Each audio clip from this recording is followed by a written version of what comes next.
Time Warner Audiobooks presents Rich Dad, Poor Dad, written by Robert Kiyosaki with Sharon L. Lecter, CPA, and read by Stephen Hoy, featuring an introduction by Robert Kiyosaki.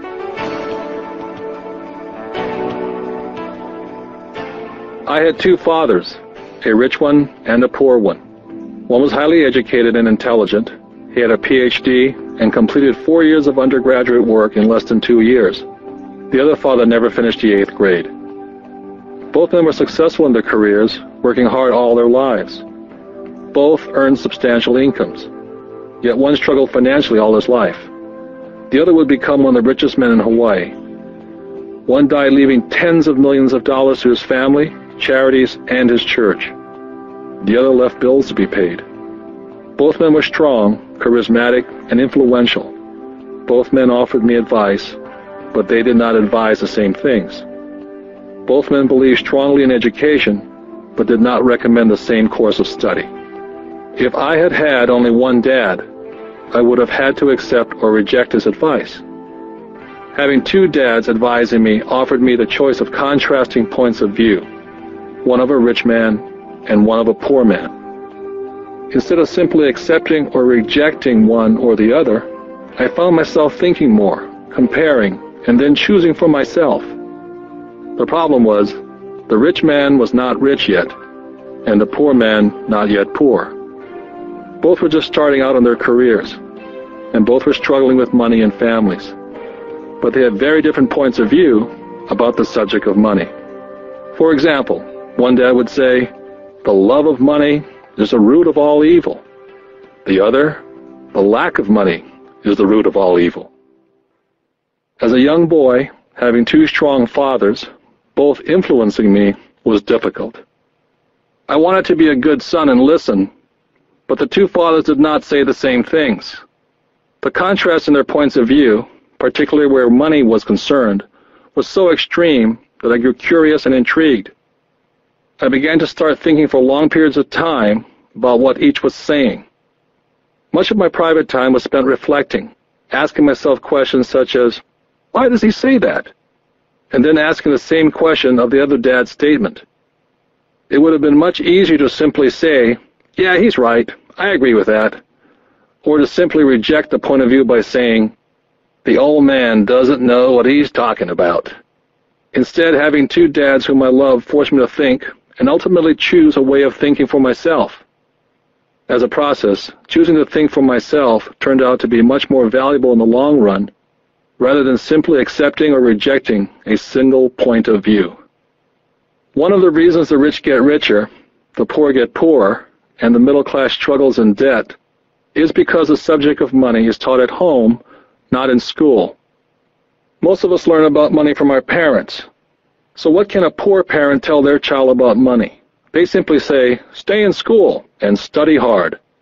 The child may graduate with excellent grades, but with a poor person's financial programming and mindset. It was learned while the child was young. Money is not taught in schools. Schools focus on scholastic and professional skills, but not financial skills. This explains how smart bankers, doctors, and accountants who earned excellent grades in school may still struggle financially all their lives. Our staggering national debt is due in large part to highly educated politicians and government officials making financial decisions with little or no training on the subject of money. I often look ahead to the new millennium and wonder what will happen when we have millions of people who will need financial and medical assistance. They will be dependent upon their families or the government for financial support. What will happen when Medicare and Social Security run out of money? How will a nation survive if teaching children about money continues to be left to parents, most of whom will be, or already are, poor? Because I had two influential fathers, I learned from both of them. I had to think about each dad's advice, and in doing so, I gained valuable insight into the power and effect of one's thoughts on one's life. For example, one dad had a habit of saying, "I can't afford it." The other dad forbade those words to be used. He insisted I say, "How can I afford it?" One is a statement, and the other is a question. One lets you off the hook, and the other forces you to think. My soon-to-be-rich dad would explain that by automatically saying the words, "I can't afford it," your brain stops working. By asking the question, "How can I afford it?" your brain is put to work. He did not mean buy everything you wanted. He was fanatical about exercising your mind, the most powerful computer in the world. My brain gets stronger every day because I exercise it. The stronger it gets, the more money I can make. He believed that automatically saying, "I can't afford it," was a sign of mental laziness. Although both dads worked hard, I noticed that one dad had a habit of putting his brain to sleep when it came to money matters, and the other had a habit of exercising his brain. The long-term result was that one dad grew stronger financially and the other grew weaker. It is not much different from a person who goes to the gym to exercise on a regular basis versus someone who sits on the couch watching television. Proper physical exercise increases your chances for health, and proper mental exercise increases your chances for wealth. Laziness decreases both health and wealth. My two dads had opposing attitudes in thought. One dad thought that the rich should pay more in taxes and take care of those less fortunate. The other said, taxes punish those who produce and reward those who don't produce. One dad recommended, study hard so you can find a good company to work for. The other recommended, study hard so you can find a good company to buy. One dad said, the reason I'm not rich is because I have you kids. The other said, the reason I must be rich is because I have you kids. One dad encouraged talking about money and business at the dinner table. The other forbade the subject of money to be discussed over a meal. One said, when it comes to money, play it safe and don't take risks. The other said, learn to manage risk. One believed, our home is our largest investment and our greatest asset. The other believed, my house is a liability, and if your house is your largest investment, you're in trouble. Both dads paid their bills on time, yet one paid his bills first, while the other paid his bills last. Being a product of two strong dads allowed me the luxury of observing the effects different thoughts have on one's life. I noticed that people really do shape their life through their thoughts. For example, my poor dad always said, I'll never be rich, and that prophecy became reality. My rich dad, on the other hand, always referred to himself as rich. He would say things like, I'm a rich man, and rich people don't do this. Even when he was flat broke, after a major financial setback, he continued to refer to himself as a rich man. He would cover himself by saying, there's a difference between being poor and being broke. Broke is temporary, and poor is eternal. My poor dad would also say, I'm not interested in money, or money doesn't matter. My rich dad always said, money is power. The power of our thoughts may never be measured or appreciated, but it became obvious to me as a young boy to be aware of my thoughts and how I expressed myself. I noticed that my poor dad was poor not because of the amount of money he earned, which was significant, but because of his thoughts and his actions. As a young boy, having two fathers, I became acutely aware of being careful which thoughts I chose to adopt as my own. Whom should I listen to, my rich dad or my poor dad? Although both men had tremendous respect for education and learning, they disagreed in what they thought was important to learn. One wanted me to study hard, earn a degree, and get a good job to work for money.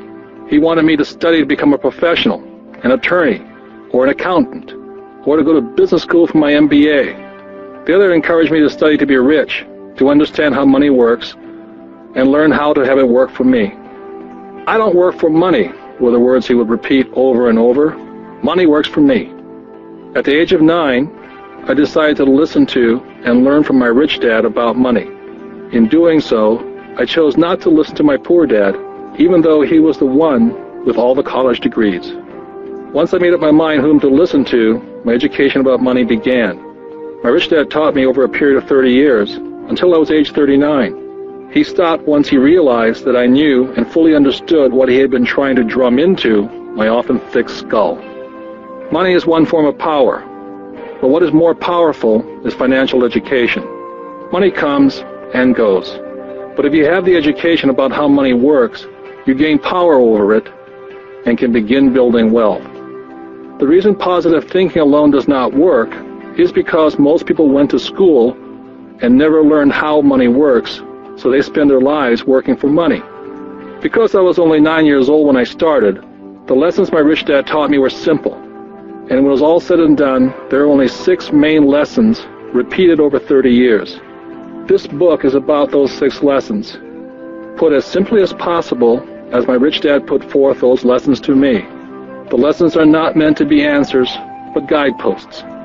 Guideposts that will assist you and your children to grow wealthier, no matter what happens in a world of increasing change and uncertainty. Dad, can you tell me how to get rich? My dad put down the evening paper. Why do you want to get rich, son? Because today Jimmy's mom drove up in their new Cadillac and they were going to their beach house for the weekend.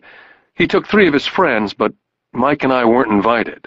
They told us we weren't invited because we were poor kids. They did? My dad asked incredulously. Yeah, they did, I replied in a hurt tone. My dad silently shook his head, pushed his glasses up the bridge of his nose, and went back to reading his paper. I stood waiting for an answer. The year was 1956. I was 9 years old. By some twist of fate, I attended the same public school where the rich people sent their kids.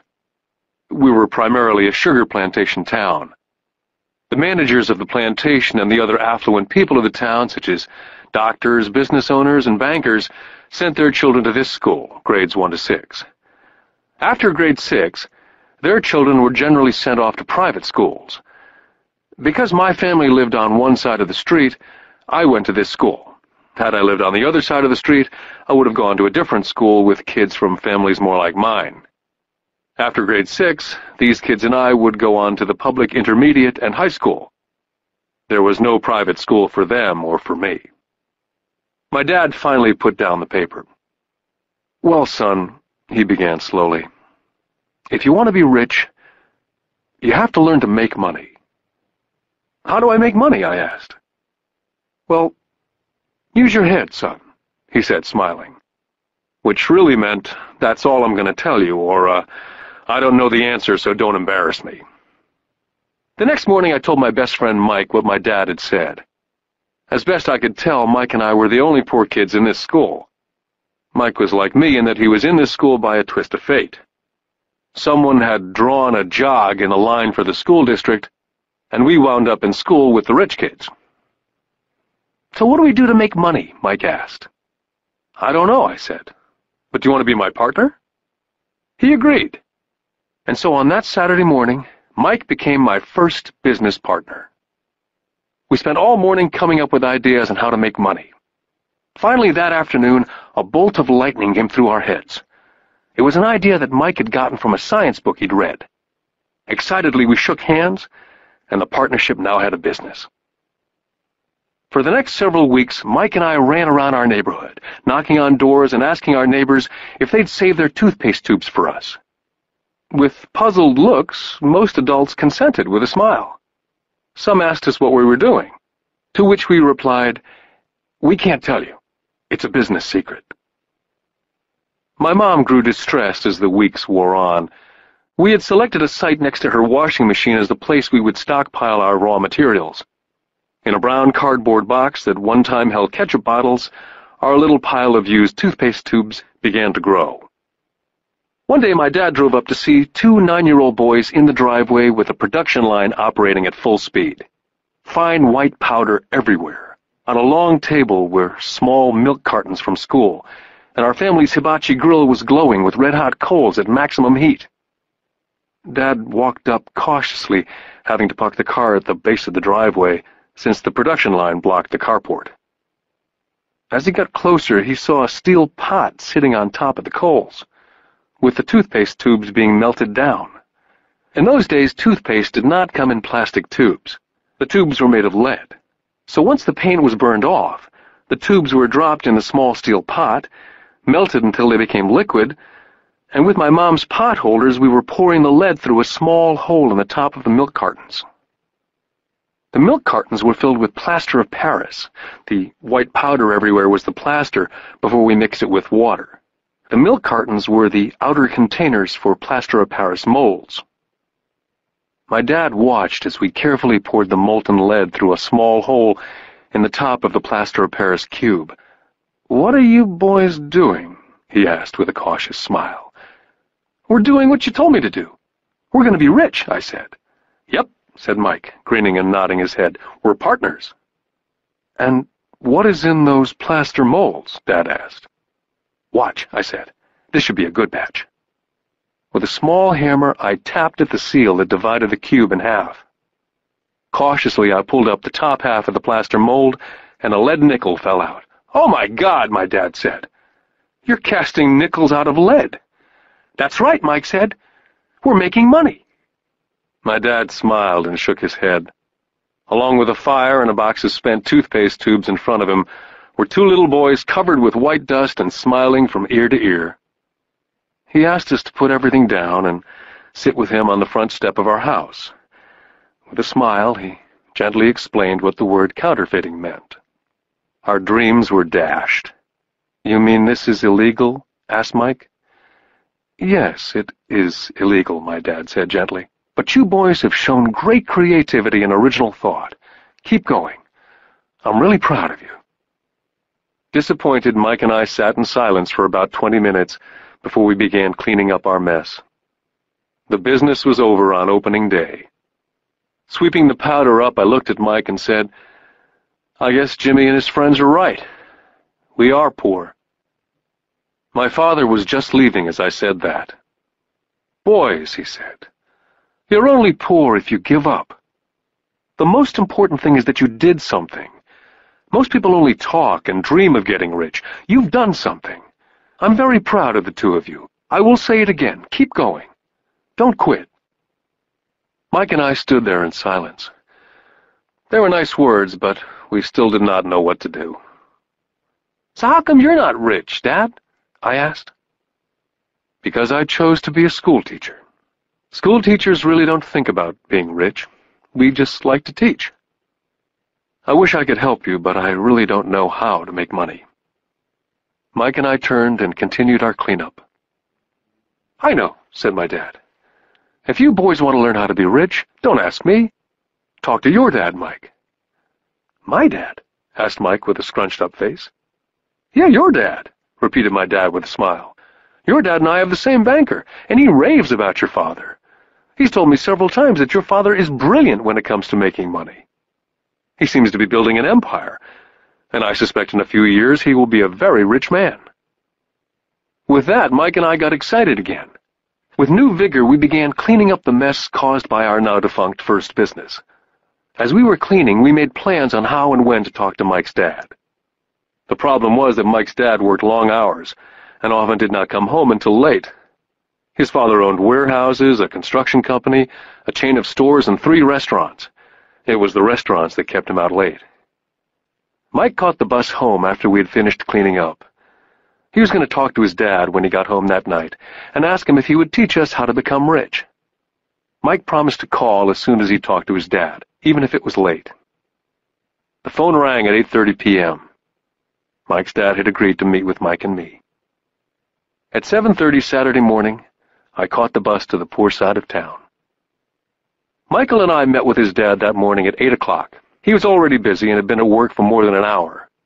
His construction supervisor was just leaving in his pickup truck as I walked up to his simple, small, and tidy home. Mike met me at the door.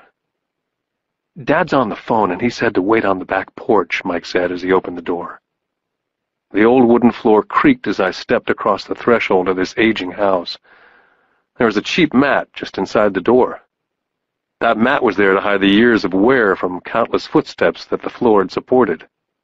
Although clean, it needed to be replaced. I felt claustrophobic as I entered the narrow living room, which was filled with old, musty, overstuffed furniture that today would be collector's items. Sitting on the couch were 2 women, a little older than my mom. Across from the women sat a man in workman's clothes. They smiled as Mike and I walked past them, heading for the kitchen, which led to the porch that overlooked the backyard. I smiled back shyly. Who are those people? I asked. Oh, they work for my dad. The older man runs his warehouses, and the women are the managers of the restaurants. And you saw the construction supervisor who's working on a road project about 50 miles from here. His other supervisor, who's building a tract of houses, had already left before you got here. Does this go on all the time? I asked. Not always, but quite often, said Mike, smiling as he pulled up a chair to sit down next to me. I asked him if he'd teach us to make money, Mike said. Oh? And what did he say to that? I asked with cautious curiosity. Well, he had a funny look on his face at first, and then he said he would make us an offer. Oh, I said, rocking my chair back against the wall. I sat there perched on two rear legs of the chair. Mike did the same thing. Suddenly, Mike's dad burst through the rickety screen door and onto the porch. Mike and I jumped to our feet, not out of respect, but because we were startled. Ready, boys? Mike's dad asked, as he pulled up a chair to sit down with us. We nodded our heads as we pulled our chairs away from the wall to sit in front of him. He was a big man, about 6 feet tall and 200 pounds. Mike says that you want to learn how to make money. Is that correct, Robert? I nodded my head quickly, but with a little intimidation. He had a lot of power behind his words and smile. Okay, here's my offer. I'll teach you, but I won't do it classroom style. You work for me, and I'll teach you. You don't work for me, I don't teach you. I can teach you faster if you work, and I'm wasting my time if you just want to sit and listen like you do in school. That's my offer. Take it or leave it. May I ask a question first? I asked. Nope, take it or leave it. I've got too much work to do to waste my time. If you can't make up your mind decisively, then you'll never learn to make money anyway. Take it, I said. Take it, said Mike. Good, said Mike's dad. Mrs. Martin will be by in 10 minutes. After I'm through with her, you ride with her to my superette, and you can begin working. I'll pay you 10 cents an hour, and you will work for 3 hours every Saturday. But I have a softball game today, I said. Mike's dad lowered his voice to a stern tone. Take it or leave it, he said. I'll take it, I replied, choosing to work and learn instead of playing softball. By 9 a.m. on a beautiful Saturday morning, Mike and I were working for Mrs. Martin. She was a kind and patient woman. She always said that Mike and I reminded her of her 2 sons who were grown and gone. Although kind, she believed in hard work, and she kept us working. She was a taskmaster. We spent 3 hours taking canned goods off the shelves, and with a feather duster, brushing each can to get the dust off, and then restacking them neatly. It was excruciatingly boring work. For 3 weeks, Mike and I reported to Mrs. Martin and worked our 3 hours. By noon, our work was over, and she dropped 3 little dimes in each of our hands. Now, even at the age of 9 in the mid-50s, 30 cents was not too exciting. Comic books cost 10 cents back then, so I usually spent my money on comic books and went home. By Wednesday of the 4th week, I was ready to quit. I had agreed to work only because I wanted to learn to make money from Mike's dad. And now I was a slave for 10 cents an hour. On top of that, I had not seen Mike's dad since that first Saturday. I'm quitting, I told Mike at lunchtime. The school lunch was miserable. School was boring, and now I didn't even have my Saturdays to look forward to. But it was the 30 cents that really got to me. Mike smiled. Dad said this would happen. He said to meet with him when you were ready to quit. What? I said indignantly. He's been waiting for me to get fed up? Sort of, Mike said. Dad's kind of different. He teaches differently from your dad. Your mom and dad lecture a lot. My dad is quiet and a man of few words. You just wait till this Saturday. I'll tell him you're ready. You mean I've been set up? No, not really, but maybe. Dad will explain on Saturday. I was ready to face him, and I was prepared. Even my real dad was angry with him. My real dad, the one I call the poor one, thought that my rich dad was violating child labor laws and should be investigated. My educated dad told me to demand what I deserve, at least 25 cents an hour. My poor dad told me that if I didn't get a raise, I was to quit immediately. At 8 o'clock Saturday morning, I was going through the same rickety door of Mike's house. Take a seat and wait in line, Mike's dad said as I entered. He turned and disappeared into his little office next to a bedroom. I looked around the room and didn't see Mike anywhere. Feeling awkward, I cautiously sat down next to the same two women who were there 4 weeks earlier. They smiled and slid across the couch to make room for me. 45 minutes went by, and I was steaming. The two women had met with him and left 30 minutes earlier. An older gentleman was in there for 20 minutes and was also gone. The house was empty, and I sat out in his musty, dark living room on a beautiful, sunny Hawaiian day, waiting to talk to a cheapskate who exploited children. I could hear him rustling around in the office, talking on the phone and ignoring me. I was now ready to walk out, but for some reason I stayed. Finally, 15 minutes later, at exactly 9 o'clock, Rich Dad walked out of his office, said nothing, and signaled with his hand for me to enter his dingy office. "I understand you want a raise or you're going to quit," Rich Dad said as he swiveled in his office chair. "Well, you're not keeping your end of the bargain," I blurted out, nearly in tears. It was really frightening for a 9-year-old boy to confront a grown-up. "You said that you'd teach me if I worked for you." "Well, I've worked for you. I've worked hard. I've given up my baseball games to work for you, and you don't keep your word. You haven't taught me anything. You're a crook like everyone in town thinks you are. You're greedy. You want all the money and don't take care of your employees. You make me wait and don't show me any respect.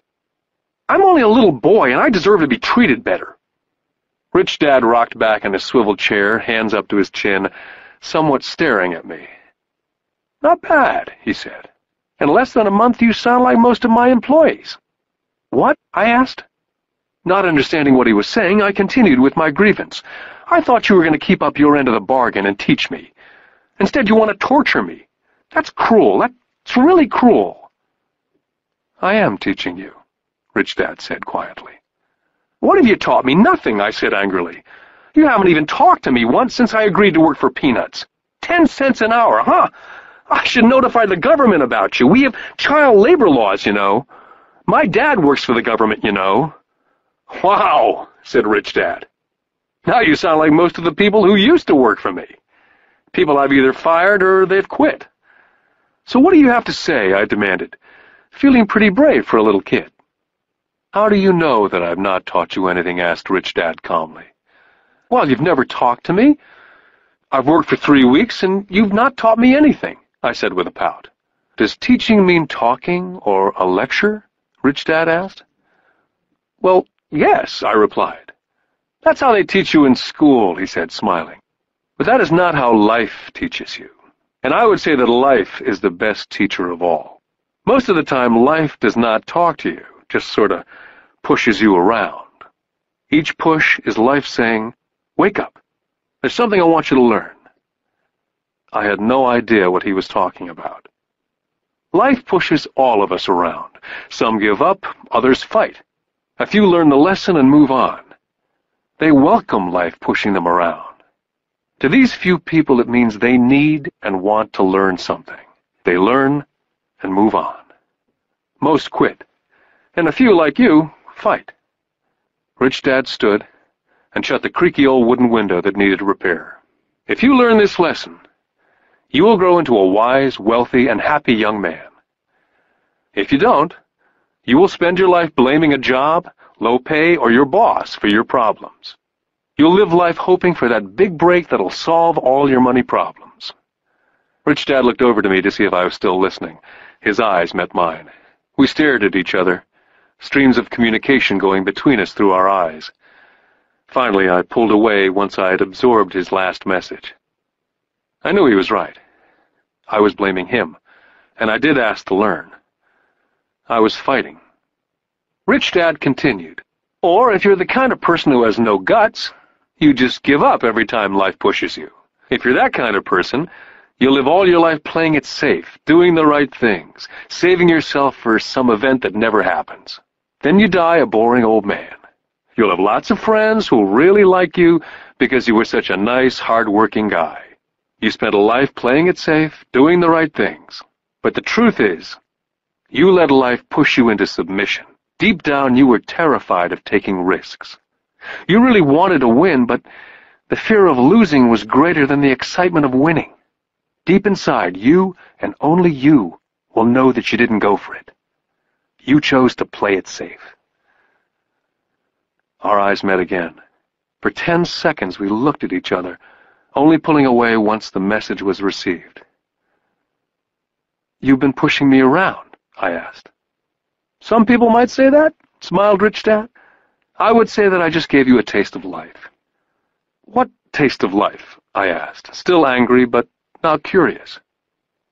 "You boys are the first people that have ever asked me to teach them how to make money. I have more than 150 employees, and not one of them has asked me what I know about money. They ask me for a job and a paycheck, but never to teach them about money. So most will spend the best years of their lives working for money, not really understanding what it is they're working for." I sat there listening intently. "So when Mike told me about you wanting to learn how to make money, I decided to design a course that was close to real life. I could talk till I was blue in the face, but you wouldn't hear a thing. So I decided to let life push you around a bit so you could hear me. That's why I only paid you 10 cents. "So what is the lesson I learned from working for only 10 cents an hour?" I asked. "That you're cheap and exploit your workers?" Rich Dad laughed heartily. "You'd best change your point of view. Stop blaming me, thinking I'm the problem. If you think I'm the problem, then you have to change me. If you realize that you're the problem, then you can change yourself, learn something, and grow wiser." "But you only pay me 10 cents. "So what are you learning?" Rich Dad asked, smiling. "That you're cheap," I said with a sly grin. "See, you think I'm the problem," said Rich Dad. "But you are." "Well, keep that attitude and you learn nothing. Keep the attitude that I'm the problem, and what choices do you have?" "Well, if you don't pay me more or show me more respect and teach me, I'll quit." "Well put," Rich Dad said. And that's exactly what most people do. They quit and go looking for another job, better opportunity, and higher pay, actually thinking that a new job or more pay will solve the problem. In most cases, it won't. "So what will solve the problem?" I asked. "Just take this measly 10 cents an hour and smile?" Rich Dad smiled. "That's what the other people do. Just accept a paycheck, knowing that they and their family will struggle financially. But that's all they do. Waiting for a raise, thinking that more money will solve the problem. Most just accept it, and some take a second job working harder, but again accepting a small paycheck." I sat staring at the floor, beginning to understand the lesson Rich Dad was presenting. I could sense it was the taste of life. Finally, I looked up and repeated the question. "So what will solve the problem?" "This," he said, tapping me gently on the head. "This stuff between your ears."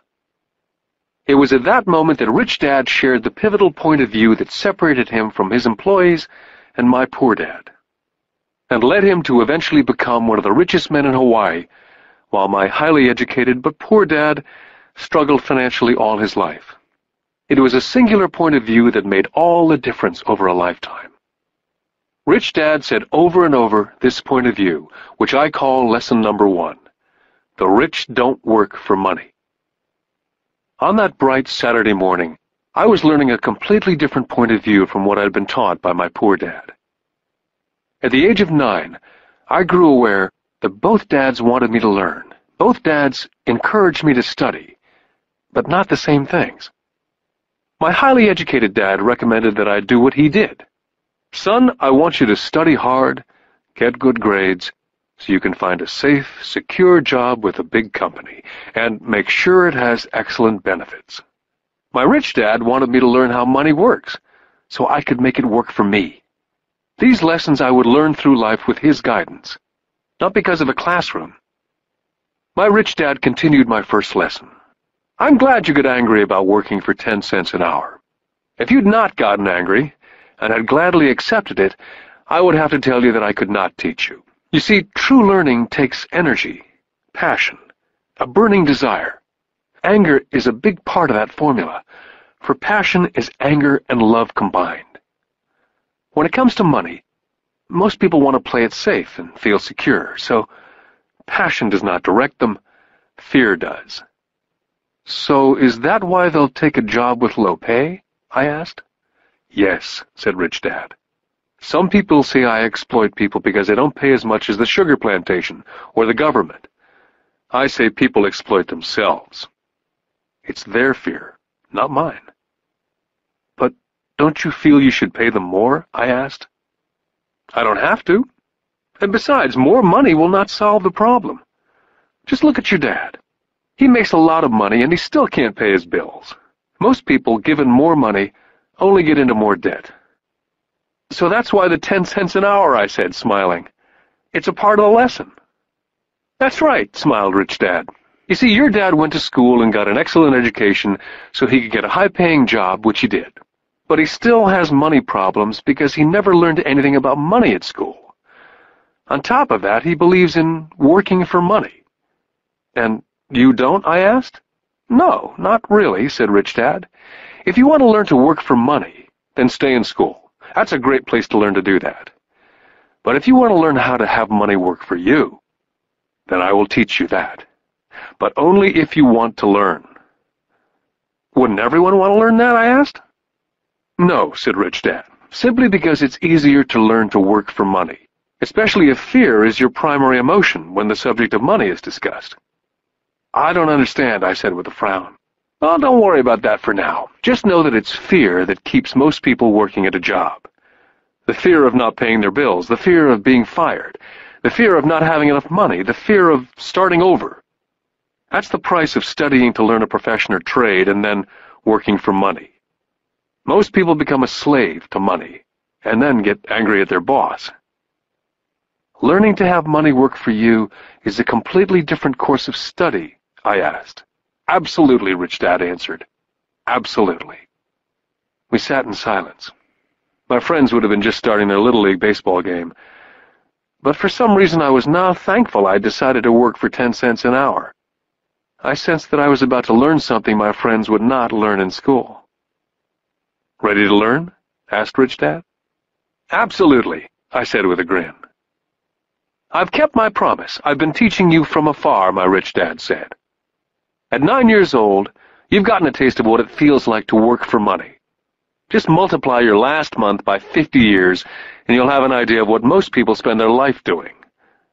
I don't understand, I said. How did you feel waiting in line to see me?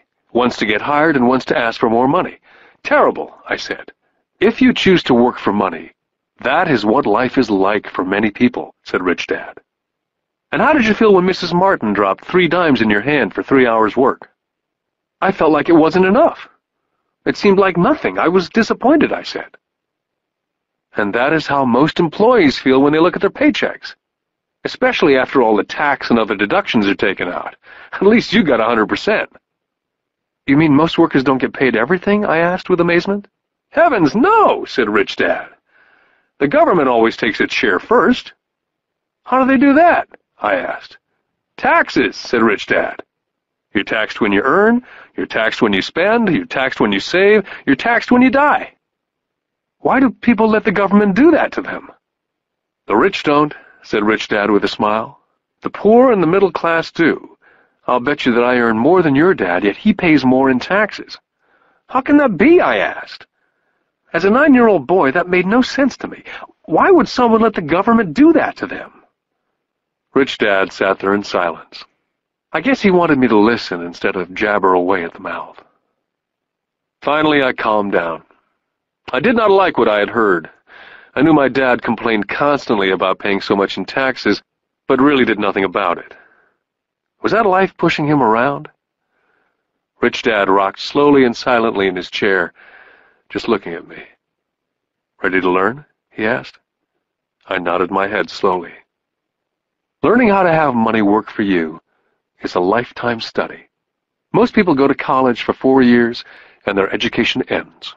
I already know that my study of money will continue over a lifetime, simply because the more I find out, the more I find out I need to know.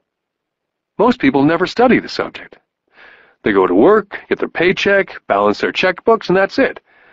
On top of that, they wonder why they have money problems. Then they think that more money will solve the problem.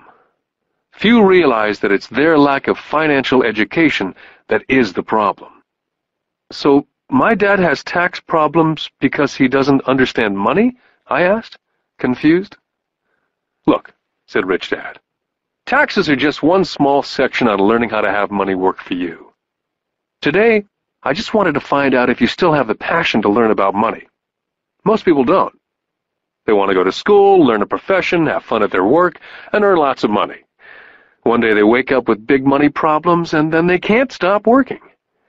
That's the price of only knowing how to work for money, instead of studying how to have money work for you. So, do you still have the passion to learn? Asked Rich Dad. I nodded my head. Good, said Rich Dad. Now get back to work. This time I will pay you nothing. What? I asked in amazement. You heard me. Nothing. You'll work the same 3 hours every Saturday, but this time you will not be paid 10 cents an hour. You said you wanted to learn to not work for money, so I'm not going to pay you anything. I couldn't believe what I was hearing. I've already had this conversation with Mike. He's already working, dusting, and stacking canned goods for free. You better hurry up and get back there. I stood there, still not believing what a raw deal I'd been handed. Here I came to ask for a raise, and now I was being told to keep working for nothing. Rich Dad tapped me on the head and said, "Use this. Now get out of here."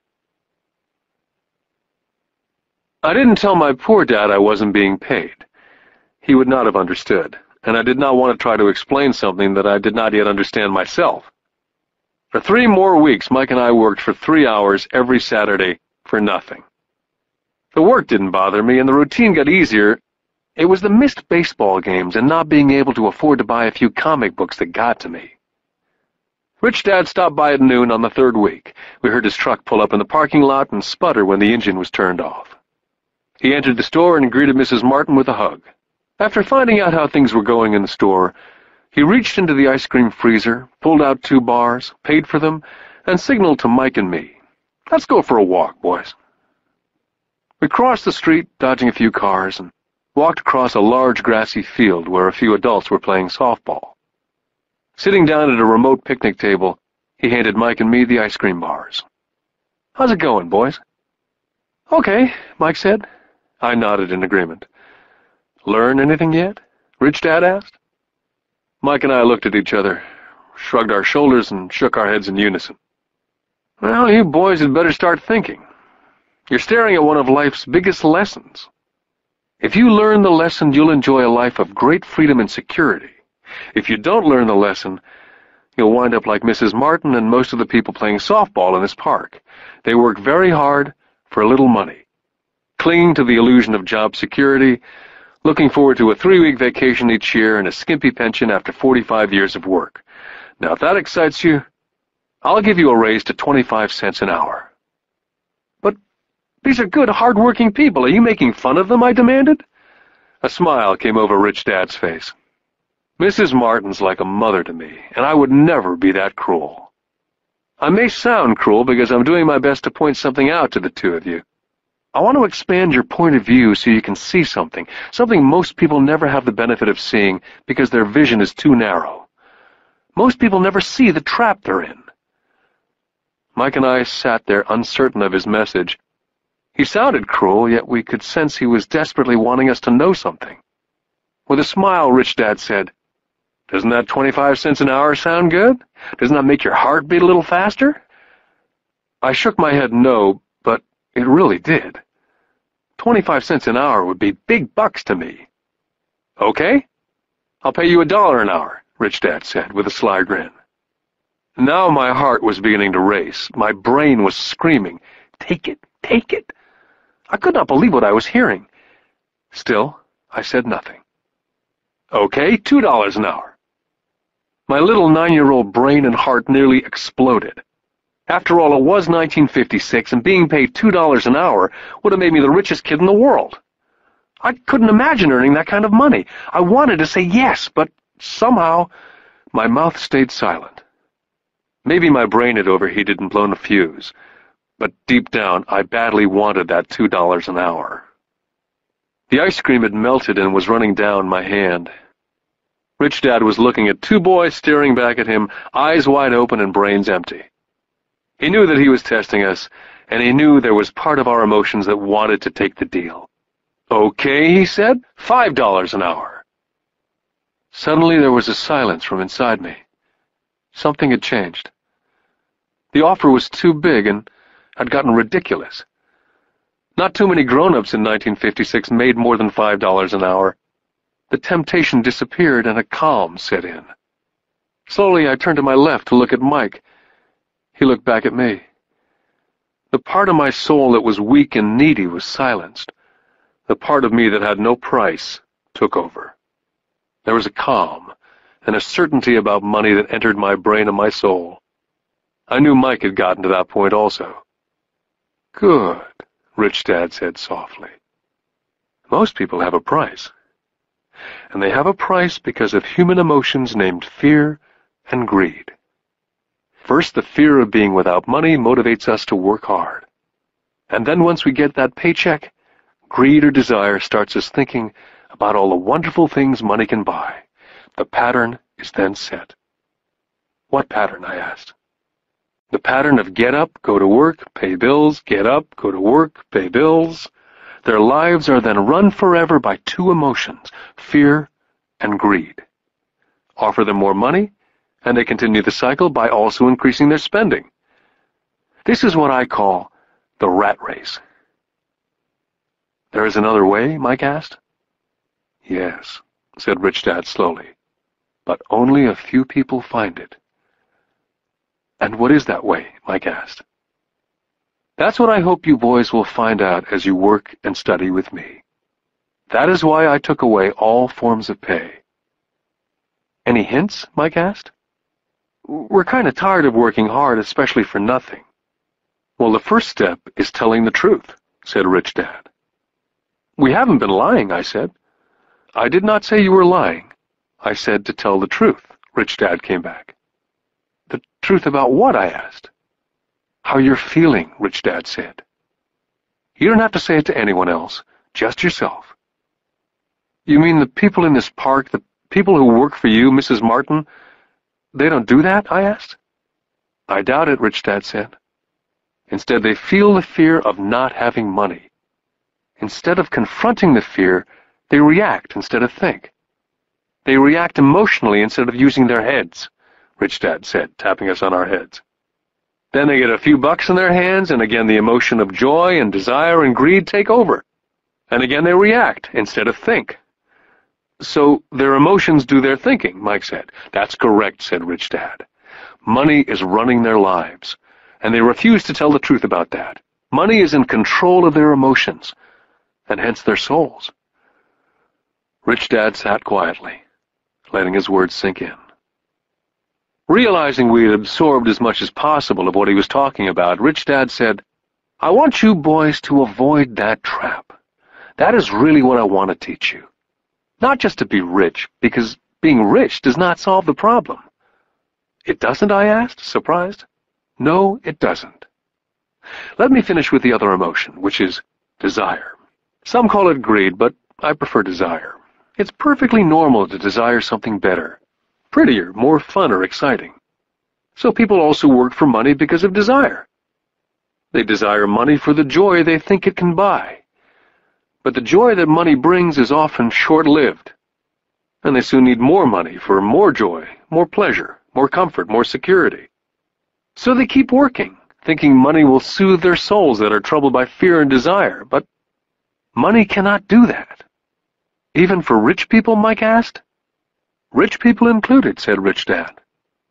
"In fact, the reason many rich people are rich is not because of desire, but because of fear. They actually think that money can eliminate that fear of not having money, of being poor. So they amass tons of it only to find out that the fear gets worse. They now fear losing it. I have friends who keep on working even though they have plenty. I know people who have millions who are more afraid now than when they were poor.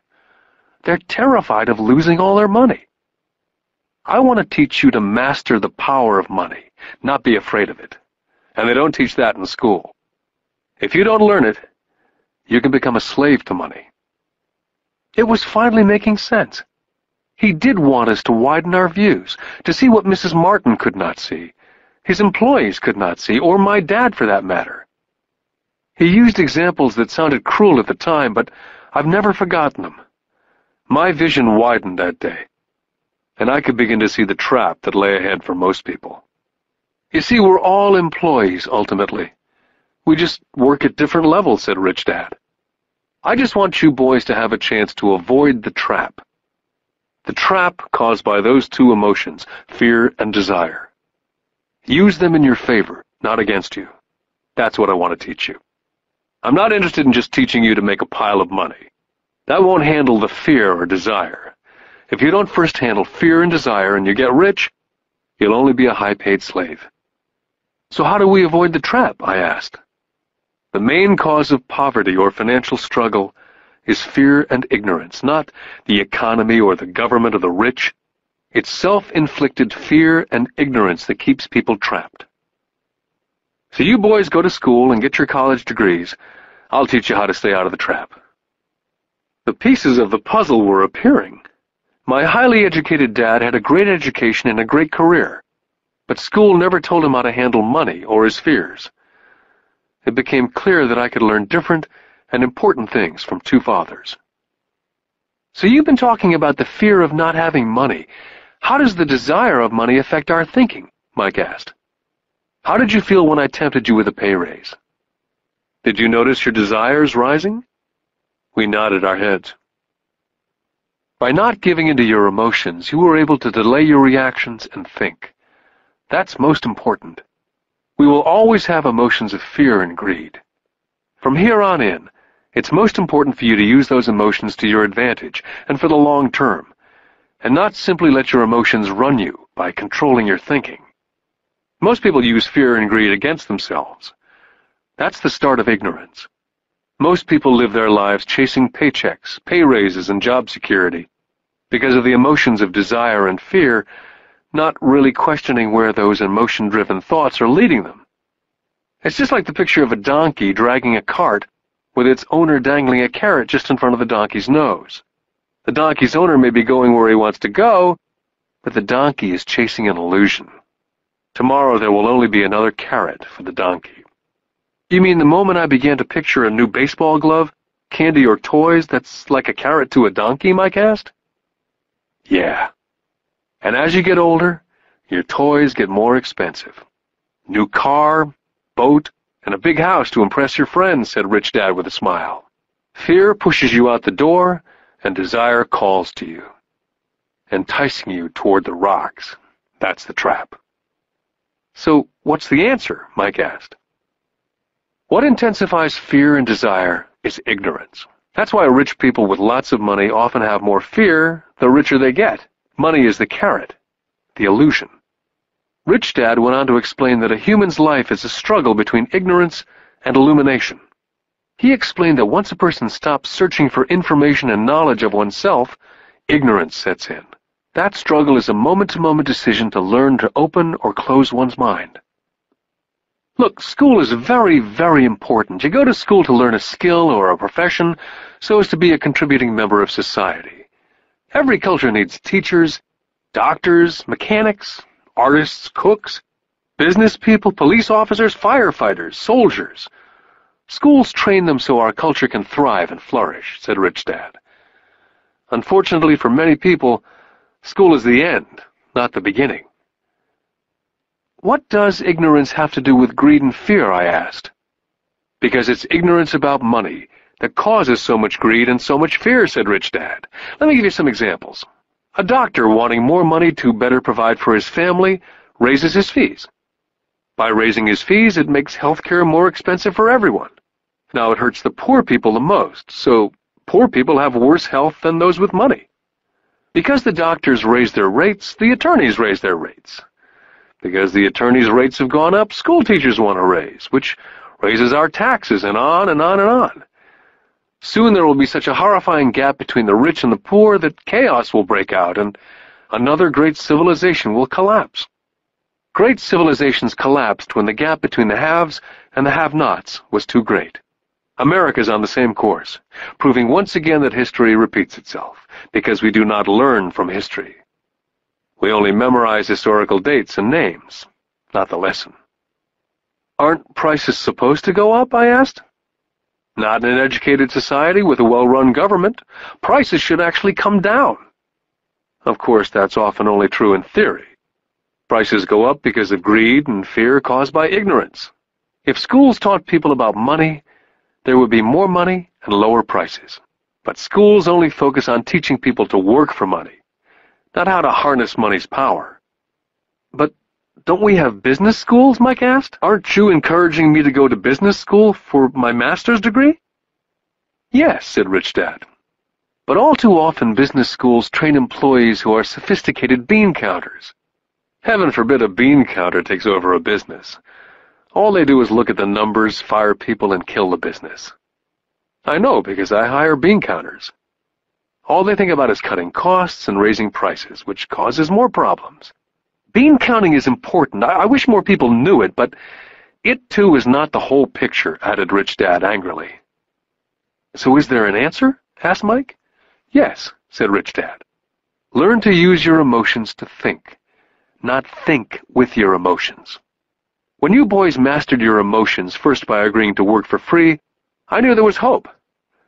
When you again resisted your emotions when I tempted you with more money, you were again learning to think in spite of being emotionally charged. That's the first step. Can you tell the difference between emotions thinking and the head thinking? Mike asked. Oh, yes, I hear it all the time, said Rich Dad. I hear things like, well, everyone has to work, or the rich are crooks, or I'll get another job, I deserve this raise. You can't push me around, or I like this job because it's secure. Instead of, is there something I'm missing here? Which breaks the emotional thought and gives you time to think clearly. I must admit it was a great lesson to be getting, to know when someone was speaking out of emotions or out of clear thought. It was a lesson that served me well for life, especially when I was the one speaking out of reaction and not from clear thought. As we headed back to the store, Rich Dad explained that the rich really did make money. They did not work for it. He went on to explain that when Mike and I were casting 5-cent pieces out of lead, thinking we were making money, we were very close to thinking the way rich people think. The problem was that it was illegal for us to do it. Rich Dad went on to explain that the rich know that money is an illusion, truly like the carrot for the donkey. It's only out of fear and greed that the illusion of money is held together by billions of people thinking that money is real. Money is really made up. It was only because of the illusion of confidence and the ignorance of the masses that the house of cards stood standing. In fact, he said, in many ways the donkey's carrot was more valuable than money. As he climbed into his pickup truck outside of his little convenience store, he said, "Keep working, boys. But the sooner you forget about needing a paycheck, the easier your adult life will be. Keep using your brain. Work for free. And soon your mind will show you ways of making money far beyond what I could ever pay you.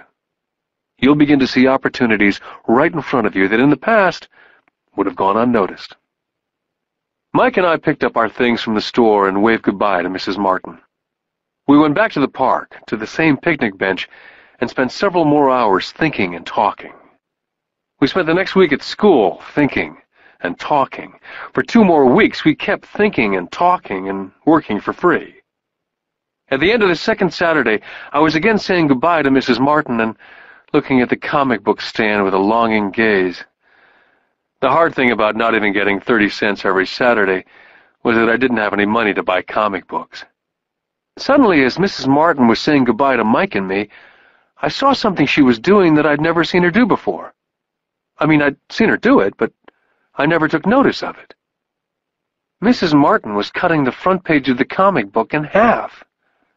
She was keeping the top half of the comic book cover and throwing the rest of the comic book into a large brown cardboard box. When I asked her what she did with the comic books, she said, "I throw them away. I give the top half of the cover back to the comic book distributor for credit when he brings in the new comics. He's coming in an hour." Mike and I waited for an hour.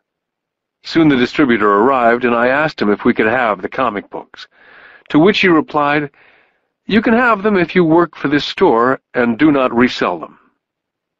Our partnership was revived. Mike's mom had a spare room in the basement that no one used. We cleaned it out and began piling hundreds of comic books in that room. Soon our comic book library was open to the public. We hired Mike's younger sister, who loved to study, to be head librarian. She charged each child 10 cents admission to the library, which was open from 2:30 to 4:30 p.m. every day after school. The customers, the children of the neighborhood, could read as many comics as they could in 2 hours. It was a bargain for them, since a comic cost 10 cents each, and they could read 5 or 6 in 2 hours. Mike's sister would check the kids as they left to make sure they weren't borrowing any comic books. She also kept the books, logging in how many kids showed up each day, who they were, and any comments they might have. Mike and I averaged $9.50 per week over a 3-month period. We paid his sister $1 a week and allowed her to read the comics for free, which she rarely did since she was always studying. Mike and I kept our agreement by working in the store every Saturday and collecting all the comic books from the different stores. We kept our agreement to the distributor by not selling any comic books. We burned them once they got too tattered. We tried opening a branch office, but we could never quite find someone as dedicated as Mike's sister we could trust. At an early age, we found out how hard it was to find good staff. 3 months after the library first opened, a fight broke out in the room. Some bullies from another neighborhood pushed their way in and started it. Mike's dad suggested we shut down the business. So our comic book business was shut down, and we stopped working on Saturdays at the convenience store. Anyway, Rich Dad was excited because he had new things he wanted to teach us. He was happy because we'd learned our first lesson so well. We'd learned to have money work for us. By not getting paid for our work at the store, we were forced to use our imaginations to identify an opportunity to make money. By starting our own business, the comic book library, we were in control of our own finances, not dependent on an employer. The best part was that our business generated money for us, even when we weren't physically there. Our money worked for us. Instead of paying us money, Rich Dad had given us so much more. Lesson 2. Why Teach Financial Literacy? In 1990, my best friend Mike took over his father's empire and is in fact doing a better job than his dad did. We see each other once or twice a year on the golf course. He and his wife are wealthier than you could imagine. Rich Dad's empire is in great hands, and Mike is now grooming his son to take his place, as his dad groomed us. In 1994, I retired at the age of 47, and my wife Kim was 37. Retirement does not mean not working. To my wife and me, it means that, barring unforeseen cataclysmic changes, we can work or not work, and our wealth grows automatically, staying way ahead of inflation. I guess it means freedom. The assets are large enough to grow by themselves. It's like planting a tree. You water it for years, and then one day it doesn't need you anymore. Its roots have gone down deep enough. Then the tree provides shade for your enjoyment.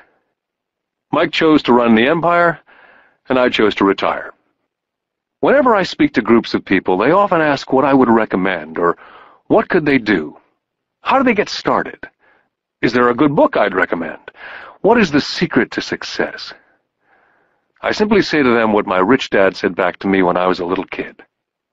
If you want to be rich, you need to be financially literate. That idea was drummed into my head every time we were together. As I said, my educated dad stressed the importance of reading books, while my rich dad stressed the need to master financial literacy. If you're going to build the Empire State Building, the first thing you need to do is dig a deep hole and pour a strong foundation. If you're going to build a home in the suburbs, all you need to do is pour a 6-inch slab of concrete. Most people, in their drive to get rich, are trying to build an Empire State Building on a 6-inch slab. Our school system, having been created in the agrarian age, believes in homes with no foundation dirt floors are still the rage. So kids graduate from school with virtually no financial foundation. One day, sleepless and deep in debt in suburbia, living the American dream, they decide that the answer to their financial problems is to find a way to get rich quick. Construction on the skyscraper begins. It goes up quickly, and soon, instead of the Empire State Building, we have the Leaning Tower of suburbia. The sleepless nights return. As for Mike and me in our adult years, both of our choices were possible, because we were taught to pour a strong financial foundation when we were just kids. Now, accounting is possibly the most boring subject in the world. It also could be the most confusing. But if you want to be rich, long-term, it could be the most important subject. The question is, how do you take a boring and confusing subject and teach it to kids? The answer is, make it simple. My rich dad poured a strong financial foundation for Mike and me. Since we were just kids, he created a simple way to teach us. For years, he only drew pictures and used words. Mike and I understood the simple drawings, the jargon, the movement of money.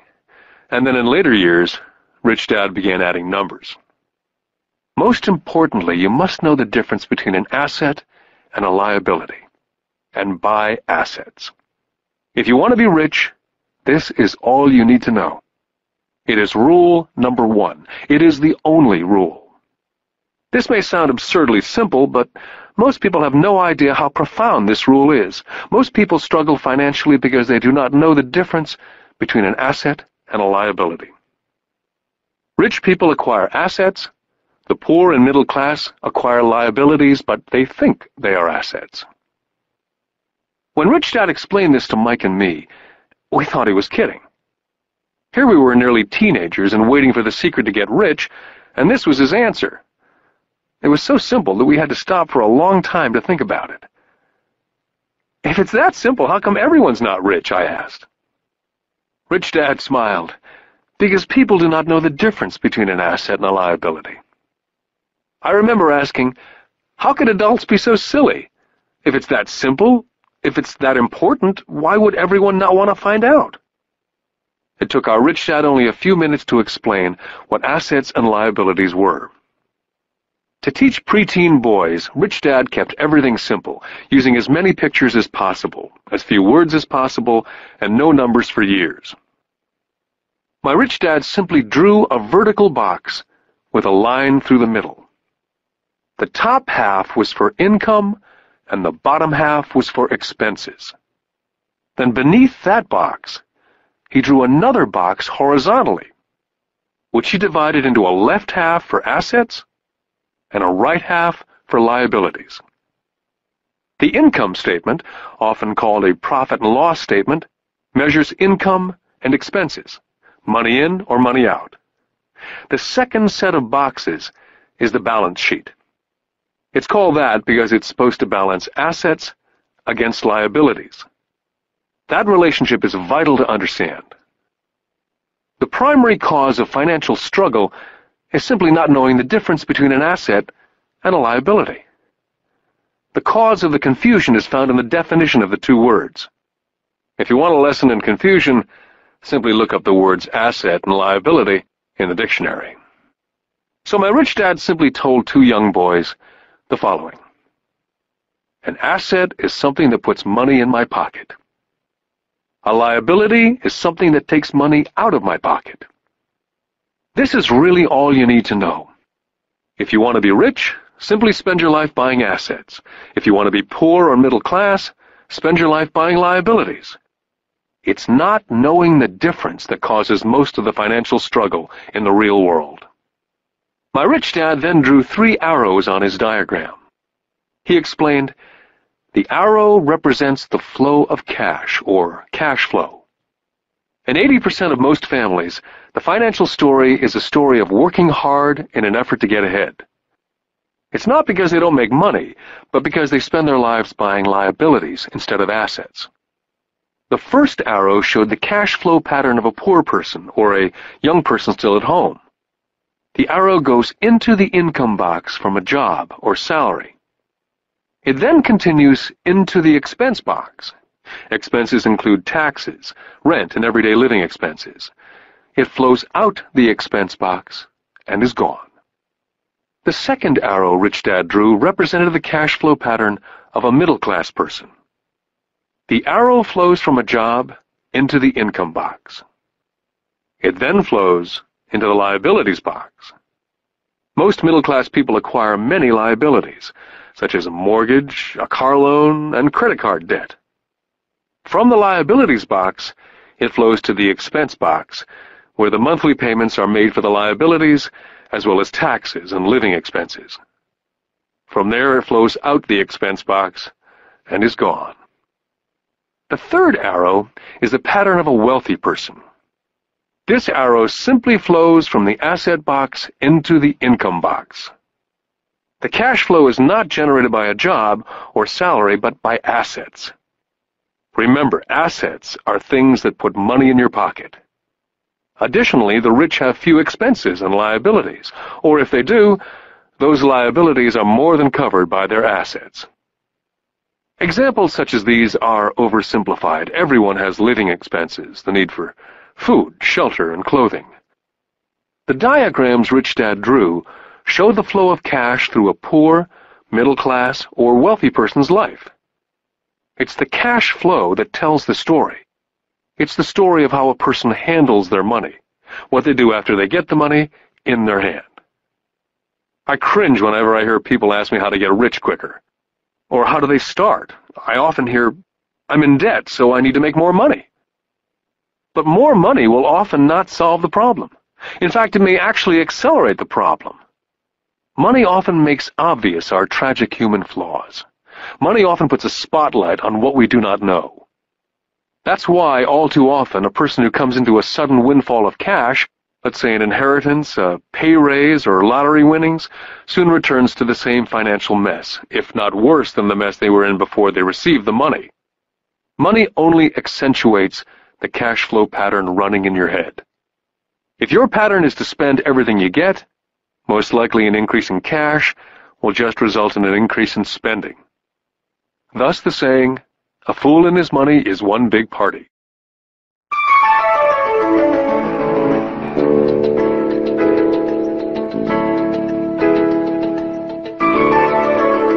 Because students leave school without financial skills, millions of educated people pursue their profession successfully, but later find themselves struggling financially. They work harder but don't get ahead. What's missing from their education is not how to make money, but how to spend money. What to do after you make it. It's called financial aptitude. What to do with the money once you make it, how to keep people from taking it from you, how long you keep it, and how hard that money works for you. Most people cannot tell why they struggle financially because they don't understand cash flow. A person can be highly educated, professionally successful, and financially illiterate. These people often work harder than they need to because they learned how to work hard, but not how to have their money work for them. The moving picture show of hard-working people has a set pattern. Recently married, the happy, highly educated young couple move in together in one of their cramped rented apartments. Immediately they realize that they're saving money, because two can live as cheaply as one. The problem is, the apartment is cramped. They decide to save money to buy their dream home so they can have kids. They now have two incomes, and they begin to focus on their careers. Their incomes begin to increase. As their incomes go up, their expenses go up as well, so there is little or no money to flow into the asset box. This means the only income they get comes from their jobs. The number one expense for most people is taxes. Many people think it's income tax, but for most Americans, their highest tax is Social Security. As an employee, it appears as if the Social Security tax, combined with the Medicare tax rate, is roughly 7.5%. But it's really 15%, since the employer must match the Social Security amount. In essence, it is money the employer cannot pay you. On top of that, you still have to pay income tax on the amount deducted from your wages for Social Security tax. Income you never receive because it went directly to Social Security through withholding. Then their liabilities go up. This is best demonstrated by going back to the young couple. As a result of their incomes going up, they decide to go out and buy the house of their dreams. Once in their house, they have a new tax, called property tax. Then they buy a new car, new furniture, and new appliances to match their new house. All of a sudden they wake up and their liabilities column is full of mortgage debt and credit card debt. They're now trapped in the rat race. A child comes along. They work harder. The process repeats itself. More money and higher taxes, also called bracket creep. A credit card comes in the mail. They use it. It maxes out.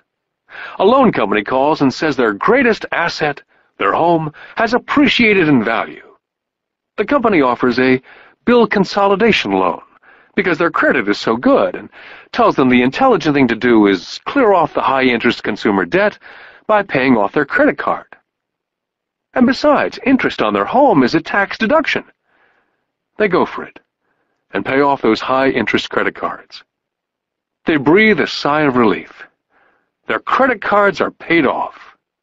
They've now folded their consumer debt into their home mortgage. Their payments go down because they extend their debt over 30 years. It is the smart thing to do. Their neighbor calls to invite them to go shopping. The Memorial Day sale is on.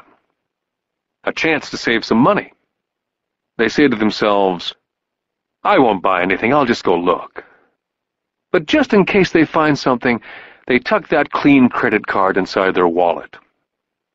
I run into this young couple all the time. Their names change, but their financial dilemma is the same. They come to one of my talks to hear what I have to say. They ask me, "Can you tell us how to make more money?" Their spending habits have caused them to seek more income.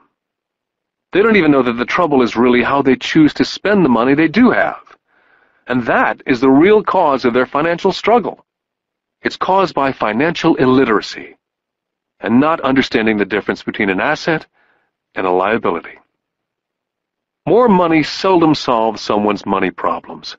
Intelligence solves problems. There's a saying a friend of mine says over and over to people in debt: if you find yourself in a hole, stop digging. The poor and middle class all too often allow the power of money to control them.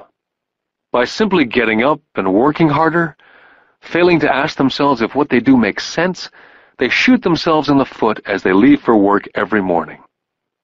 By not fully understanding money, the vast majority of people allow the awesome power of money to control them.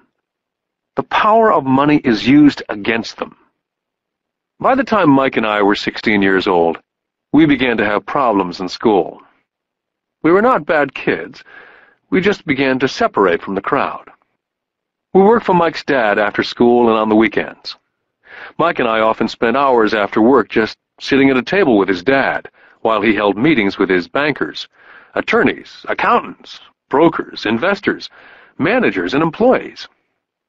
We learned more sitting at his meetings than we did in all our years of school, college included. Mike's dad was not school educated, but he was financially educated and successful as a result. He used to tell us over and over again, an intelligent person hires people who are more intelligent than they are. So Mike and I had the benefit of spending hours listening to, and in the process learning from, intelligent people. But because of this, both Mike and I just could not go along with the standard dogma that our teachers preached. Occasionally, Mike or I would ask our teachers how what we studied was applicable, or we asked why we never studied money and how it worked.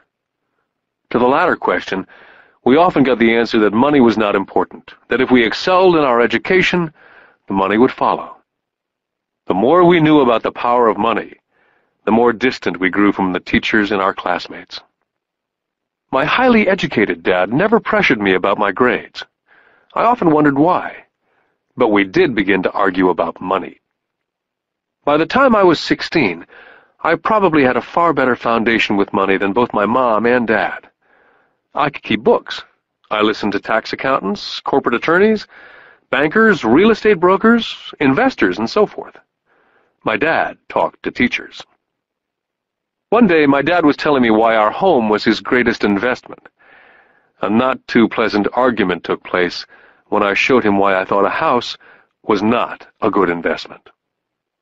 The argument illustrated the difference in perception between my rich dad and my poor dad when it came to their homes.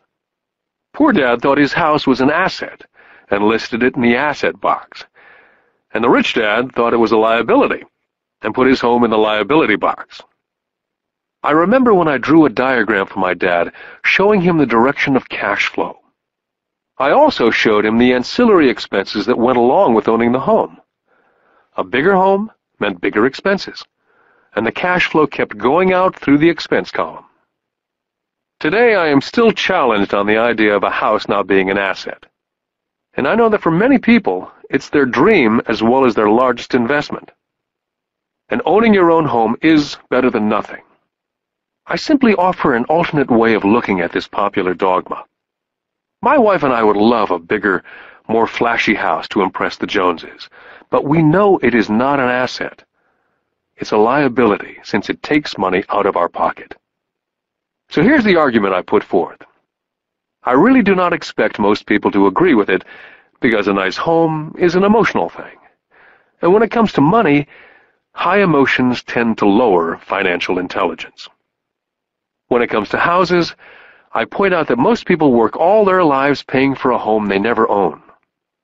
In other words, most people buy a new house every so many years, each time incurring a new 30-year loan to pay off the previous one. Even though people receive a tax deduction for interest on mortgage payments, they pay for all their other expenses with after-tax dollars, even after they pay off their mortgage. Then there are property taxes. My wife's parents were shocked when the property taxes on their home went to $1,000 a month. This was after they'd retired, so the increase put a strain on their retirement budget, and they felt forced to move. Also, houses do not always go up in value. I still had friends who owe $1 million for a home that will today sell for only $700,000. Finally, the greatest losses of all are those from missed opportunities. If all your money is tied up in your house, you may be forced to work harder because your money continues blowing out of the expense column instead of adding to the asset column. The classic middle-class cash flow pattern. If a young couple would put more money into their asset column early on, their later years would get easier, especially as they prepared to send their children to college. Their assets would have grown and would be available to help cover expenses.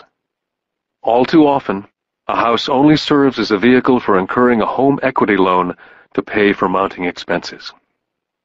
In summary, the end result in making a decision to own a house that is too expensive in lieu of starting an investment portfolio early on impacts an individual in at least the following 3 ways.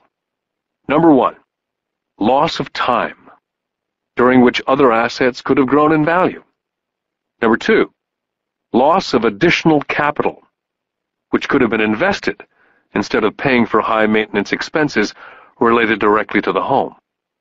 Number 3, loss of education. Too often people count their house, savings, and retirement plan as all they have in their asset column. Because they have no money to invest, they simply do not invest. This costs them investment experience.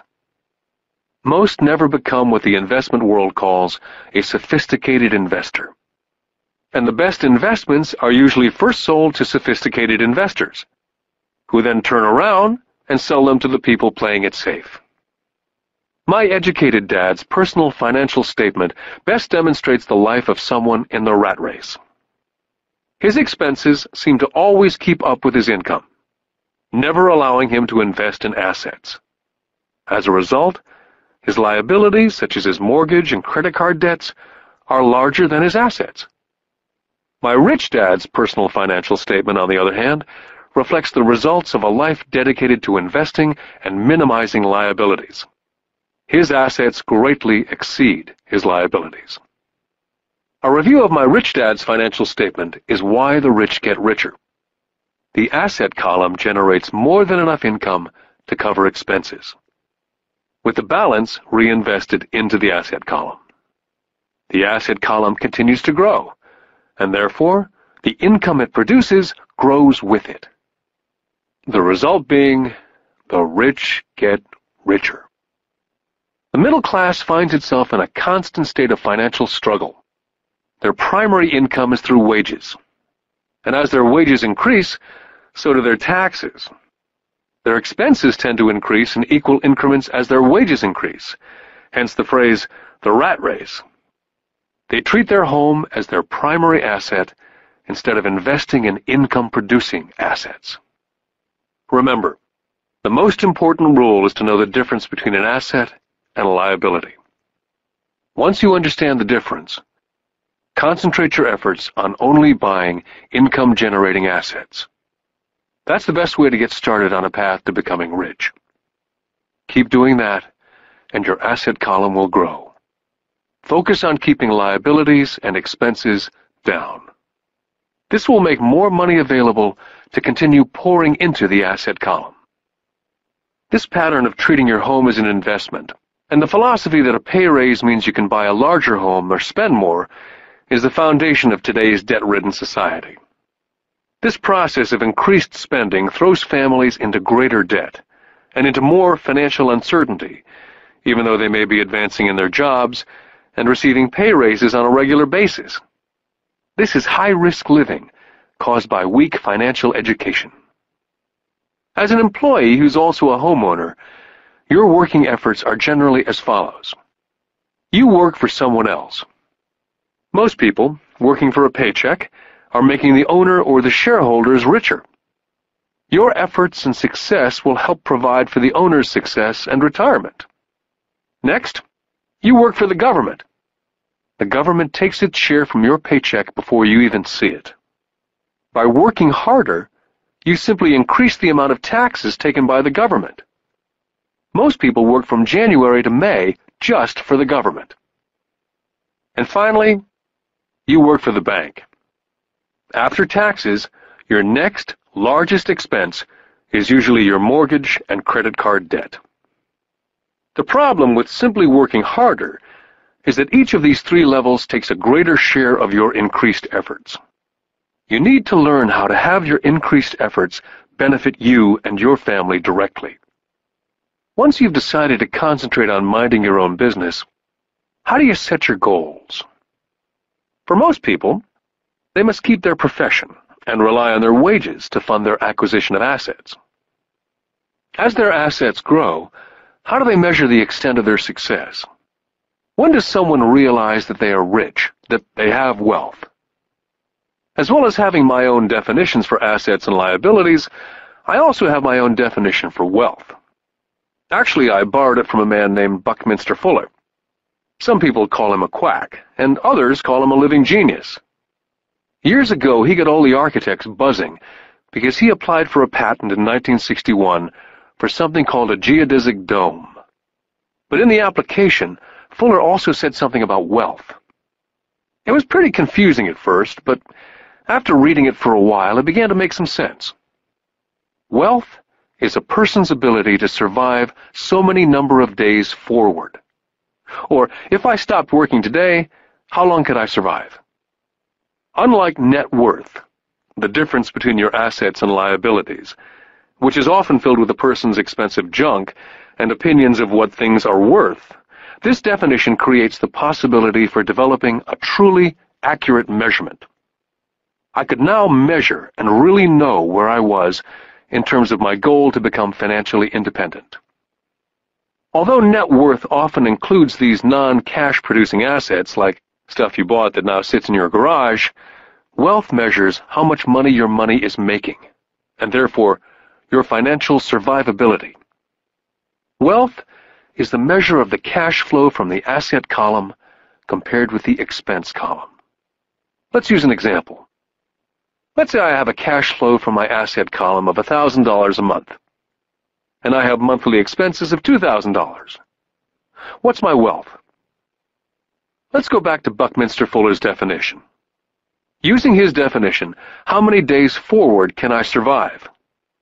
And let's assume a 30-day month. By that definition, I have enough cash flow for half a month. When I have achieved $2,000 a month cash flow from my assets, then I will be wealthy. I now have income generated from assets each month that fully covers my monthly expenses. If I want to increase my expenses, I first must increase my cash flow from assets to maintain this level of wealth. take notice that it's at this point that I am no longer dependent on my wages. I have focused on and been successful in building an asset column that's made me financially independent. If I quit my job today, I would be able to cover my monthly expenses with the cash flow from my assets. My next goal would be to have the excess cash flow from my assets reinvested into the asset column. The more money that goes into my asset column, the more my asset column grows.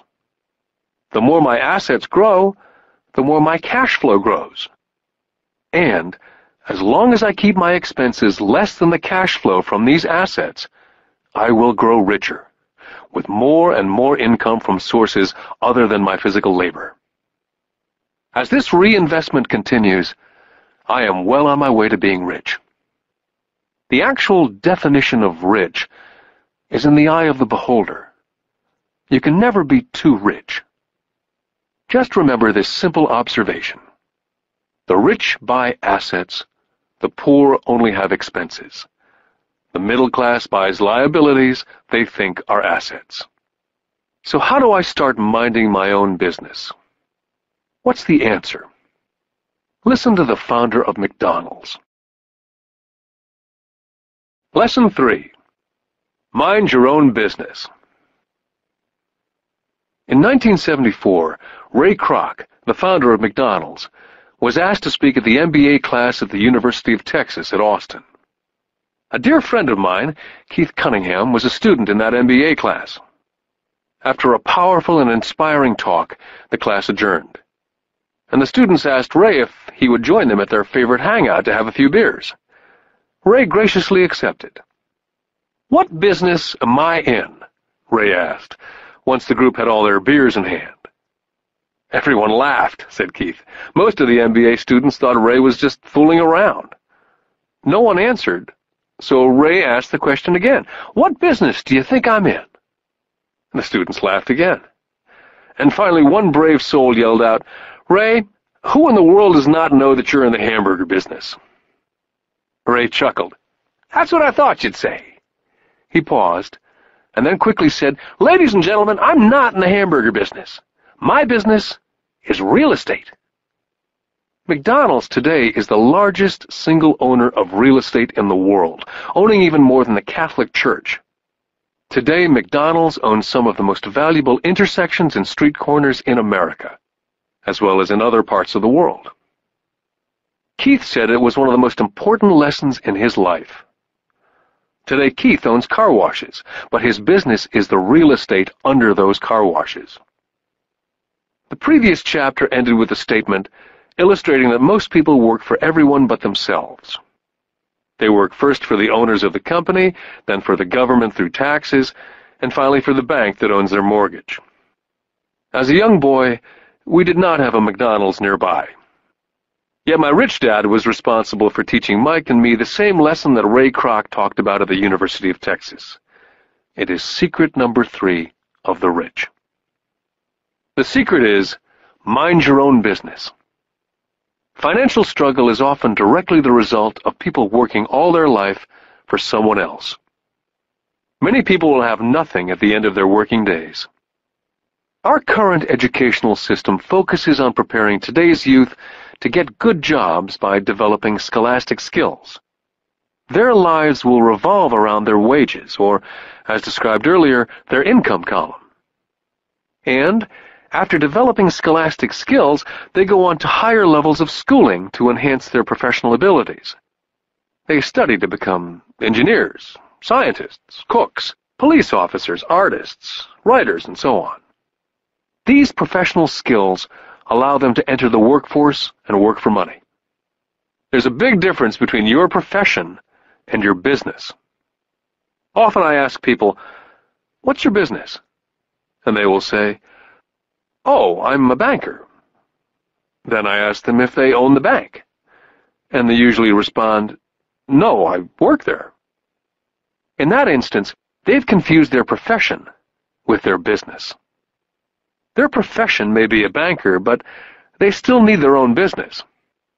Ray Kroc was clear on the difference between his profession and his business. His profession was always the same. He was a salesman. At one time he sold mixers for milkshakes, and soon thereafter he was selling hamburger franchises. But while his profession was selling hamburger franchises, his business was the accumulation of income-producing real estate. To become financially secure, a person needs to mind their own business. Your business revolves around your asset column, as opposed to your income column.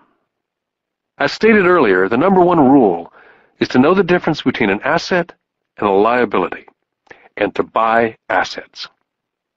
The rich focus on their asset columns, while everyone else focuses on their income statements. That's why we hear so often, "I need a raise. If only I had a promotion. I'm going back to school to get more training so I can get a better job. I'm going to work overtime. Maybe I can get a second job. I'm quitting in 2 weeks. I found a job that pays more." In some circles, these are sensible ideas. Yet if you listen to Ray Kroc, you're still not minding your own business.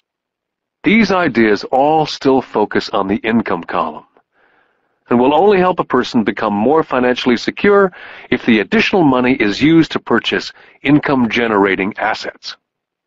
The primary reason the majority of the poor and middle class are fiscally conservative, which means I can't afford to take risks, is that they have no financial foundation. They have to cling to their jobs. They have to play it safe. When downsizing became the in thing to do, millions of workers found out that their largest so-called asset, their home, was eating them alive.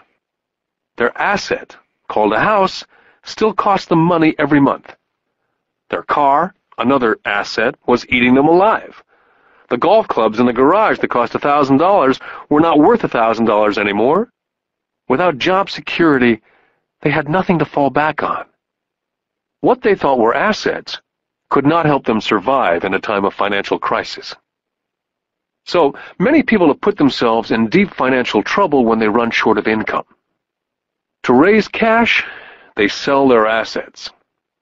First, their personal assets can generally be sold for only a fraction of the value that's listed in their personal balance sheet. Or, if there's a gain on the sale of the assets, they're taxed on the gain. So again, the government takes its share of the gain, thus reducing the amount available to help them out of debt. That's why I say someone's net worth is often worth less than they think. Start minding your own business. Keep your daytime job, but start buying real assets, not liabilities or personal effects that have no real value once you get them home. A new car loses nearly 25% of the price you pay for it the moment you drive it off the lot. It's not a true asset, even if your banker lets you list it as one. My $400 new titanium driver was worth $150 the moment I teed off. For adults, keep your expenses low, reduce your liabilities, and diligently build a base of solid assets. For young people who've not yet left home, it's important for parents to teach them the difference between an asset and a liability. Get them to start building a solid asset column before they leave home, get married, buy a house, have kids, and get stuck in a risky financial position, clinging to a job and buying everything on credit. I see so many young couples who get married and trap themselves into a lifestyle that will not let them get out of debt for most of their working years. For most people, just as the last child leaves home, the parents realize they have not adequately prepared for retirement, and they begin to scramble to put some money away. Then their own parents become ill, and they find themselves with new responsibilities. So, what kind of assets am I suggesting that you or your children acquire? In my world, real assets fall into several different categories.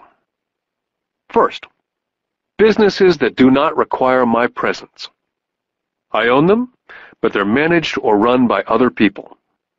If I have to work there, it's not a business. It becomes my job. Then come categories such as stocks, bonds, mutual funds, income-generating real estate, notes or IOUs, royalties from intellectual property such as music, scripts, patents, and finally anything else that has value, produces income, or appreciates and has a ready market. As a young boy, my educated dad encouraged me to find a safe job. My rich dad, on the other hand, encouraged me to begin acquiring assets that I loved. If you don't love it, you won't take care of it. I collect real estate simply because I love buildings and land. I love shopping for them. I could look at them all day long. When problems arise, the problems are not so bad that it changes my love for real estate. For people who hate real estate, they shouldn't buy it. I love stocks of small companies, especially startups. The reason is that I am an entrepreneur, not a corporate person. In my early years, I worked in large organizations, such as Standard Oil of California, the U.S. Marine Corps, and Xerox Corporation.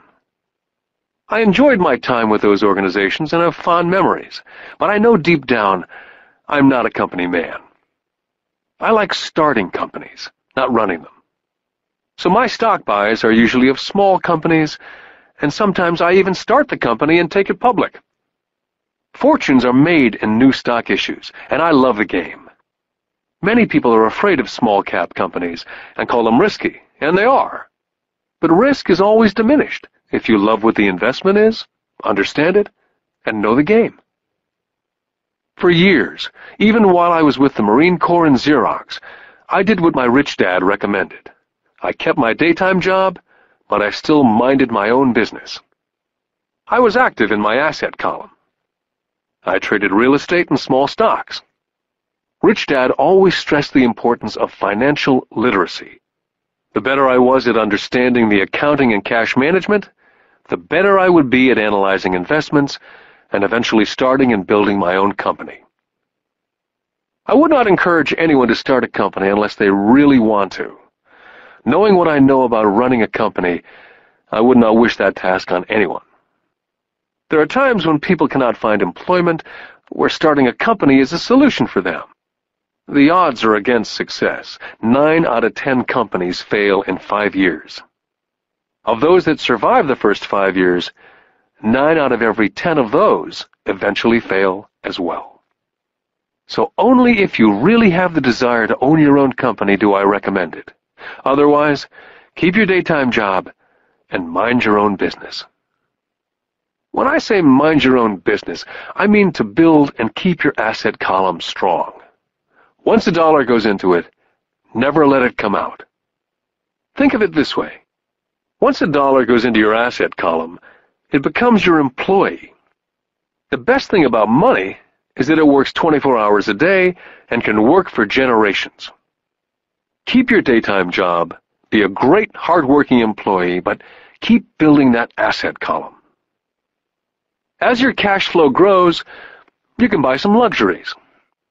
An important distinction is that rich people buy luxuries last, while the poor and middle class tend to buy luxuries first. The poor and middle class often buy luxury items such as big houses, diamonds, furs, jewelry, or boats because they want to look rich. They look rich, but in reality they just get deeper in debt on credit. The old money people, the long-term rich, built their asset column first. Then the income generated from the asset column bought their luxuries. The poor and middle class buy luxuries with their own sweat, blood, and children's inheritance. A true luxury is a reward for investing in and developing a real asset. For example, when my wife and I had extra money coming from our apartment houses, she went out and bought her Mercedes. It didn't take any extra work or risk on her part, because the apartment house bought the car. She did, however, have to wait for it for 4 years while the real estate investment portfolio grew and finally began throwing off enough extra cash flow to pay for the car. But the luxury, the Mercedes, was a true reward because she had proved she knew how to grow her asset column. That car now means a lot more to her than simply another pretty car. It means she used her financial intelligence to afford it.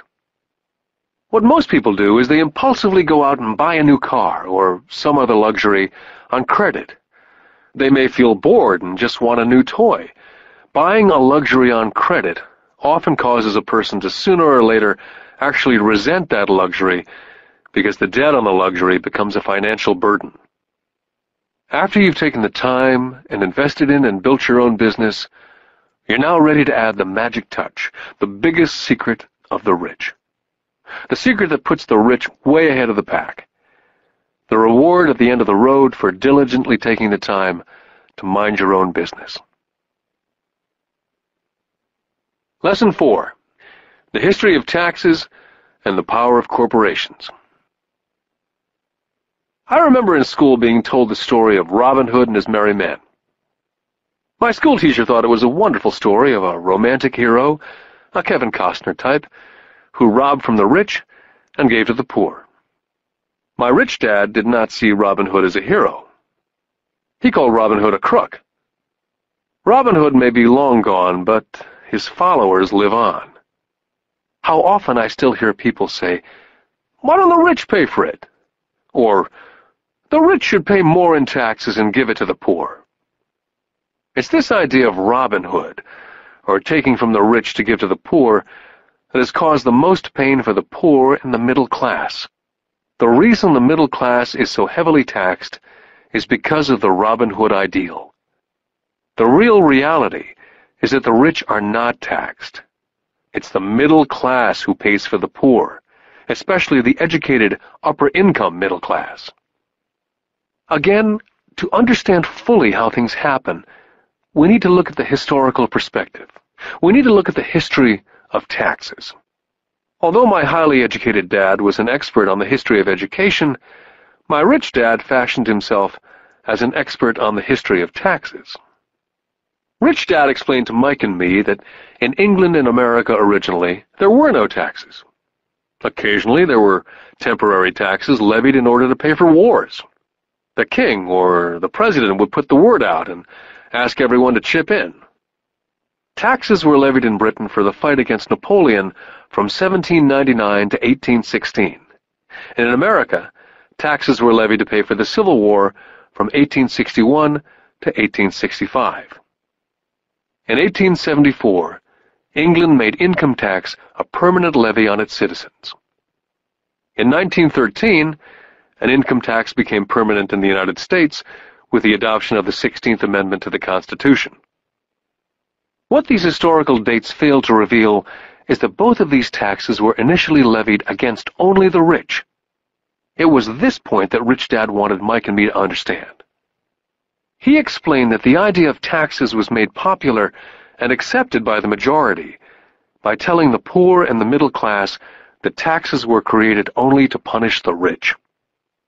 This is how the masses voted for the law, and it became constitutionally legal. Although it was intended to punish the rich, in reality it wound up punishing the very people who voted for it, the poor and the middle class. Once government got a taste of money, the appetite grew, said Rich Dad. Your dad and I are exactly opposite. He's a government bureaucrat, and I'm a capitalist. We get paid, and our success is measured on opposite behaviors. He gets paid to spend money and hire people. The more he spends and the more people he hires, the larger his organization becomes. In the government, the larger his organization, the more he's respected. On the other hand, within my organization, the fewer people I hire and the less money I spend, the more I'm respected by my investors.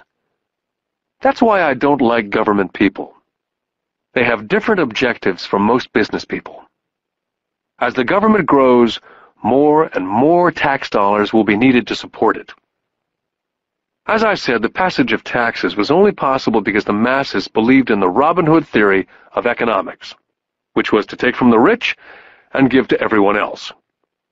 The problem was that the government's appetite for money was so great that taxes soon needed to be levied on the middle class, and from there it kept trickling down. The rich, on the other hand, saw an opportunity. They did not play by the same set of rules. As I've stated, the rich already knew about corporations, which became popular in the days of sailing ships. The rich created a corporation as a vehicle to limit their risk to the assets of each voyage. The rich put their money into a corporation to finance the voyage. The corporation would then hire a crew to sail to the New World to look for treasures. If the ship was lost, the crew lost their lives, but the loss to the rich would be limited only to the money they invested for that particular voyage. It's the knowledge of the power of the legal structure of the corporation that really gives the rich a vast advantage over the poor and the middle class. Having two fathers teaching me, one a socialist and the other a capitalist, I quickly began to realize that the philosophy of the capitalist made more financial sense to me. It seemed to me that the socialists ultimately penalized themselves due to their lack of financial education. No matter what the take-from-the-rich crowd came up with, the rich always found a way to outsmart them. That is how taxes were eventually levied on the middle class. The rich outsmarted the intellectuals solely because they understood the power of money, a subject not taught in schools. How did the rich outsmart the intellectuals? Once the take-from-the-rich tax was passed, cash started flowing into government coffers. Initially, people were happy. Money was handed out to government workers and the rich. It went to government workers in the form of jobs and pensions. It went to the rich via their factories receiving government contracts. The government became a large pool of money, but the problem was the fiscal management of that money. There really is no recirculation. In other words, the government policy, if you were a government bureaucrat, was to avoid having excess money. If you failed to spend your allotted funding, you risked losing it in the next budget. You'd certainly not be recognized for being efficient. Business people, on the other hand, are rewarded for having excess money and are recognized for their efficiency. As this cycle of growing government spending continued, the demand for money increased, and the tax-the-rich idea was now being adjusted to include lower income levels, down to the very people who voted it in, the poor and the middle class.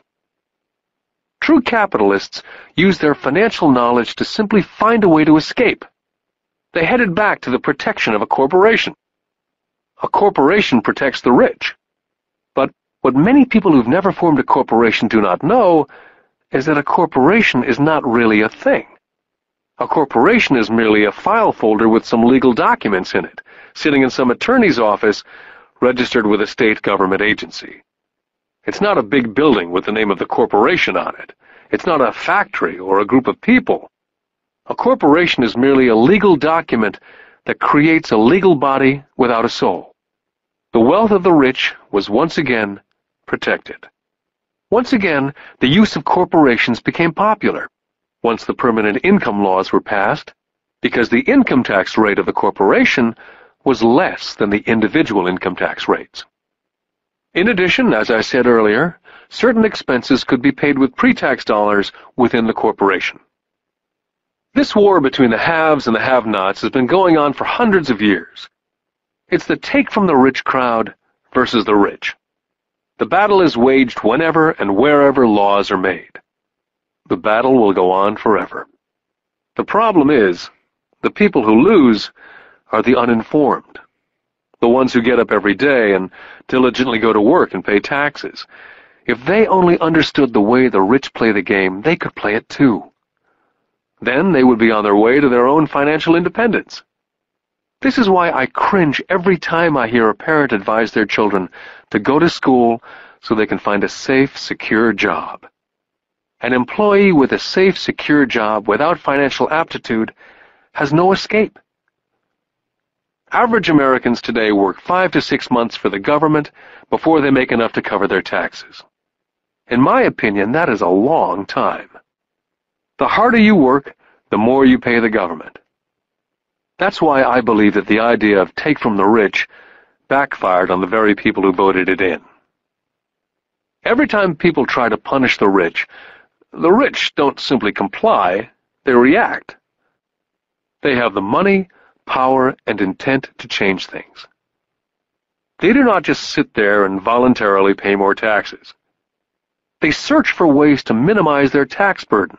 They hire smart attorneys and accountants and persuade politicians to change laws or create legal loopholes. They have the resources to effect change. The poor and the middle class do not have the same resources. They sit there and let the government's needles enter their arm and allow the blood donation to begin. Today, I'm constantly shocked at the number of people who pay more taxes or take fewer deductions simply because they are afraid of the government. And I do know how frightening and intimidating a government tax agent can be. I have had friends who have had their businesses shut down and destroyed, only to find out it was a mistake on the part of the government. I realize all that. But the price of working from January to mid-May is a high price to pay for that intimidation. My poor dad never fought back. My rich dad didn't either. He just played the game smarter, and he did it through corporations, the biggest secret of the rich. My highly educated dad always encouraged me to seek a good job with a strong corporation. He spoke of the virtues of working your way up the corporate ladder. He didn't understand that by relying solely on a paycheck from a corporate employer, I would be a docile cow ready for milking.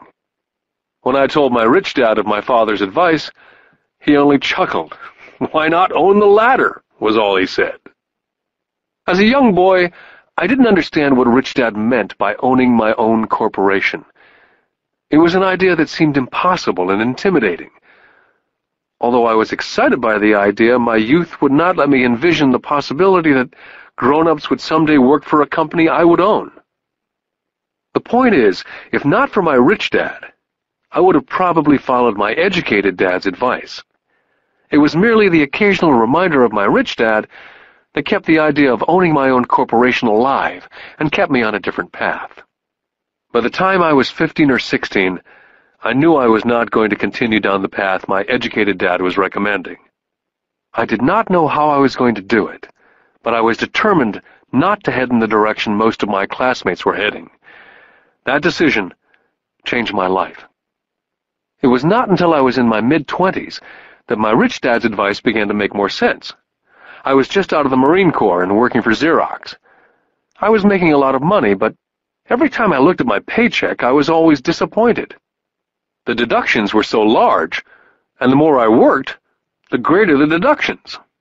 As I became more successful, my bosses talked about promotions and raises. It was flattering, but I could hear my rich dad asking me in my ear, "Who are you working for? Who are you making rich?" In 1974, while still an employee for Xerox, I formed my first corporation and began minding my own business. There were already a few assets in my asset column, but now I was determined to focus on making it bigger. Those paychecks with all the deductions made all the years of my rich dad's advice make total sense. I could see the future if I followed my educated dad's advice. Many employers feel that advising their workers to mind their own business is bad for business.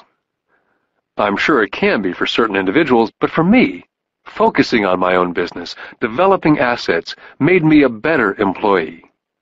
I now had a purpose. I came in early and worked diligently, amassing as much money as possible so I could begin investing in real estate. Hawaii was just set to boom, and there were fortunes to be made. The more I realized we were in the beginning stages of a boom, the more Xerox machines I sold. The more I sold, the more money I made, and of course, the more deductions there were from my paycheck. It was inspiring. I wanted out of the trap of being an employee so badly that I worked harder, not less. By 1978, I was consistently one of the top 5 salespeople in sales, often number 1. I badly wanted out of the rat race. In less than 3 years, I was making more in my own little corporation, which was a real estate holding company, than I was making at Xerox. And the money I was making in my asset column in my own corporation was money working for me, not me pounding on doors selling copiers. My rich dad's advice made much more sense. Soon the cash flow from my properties was so strong that my company bought me my first Porsche.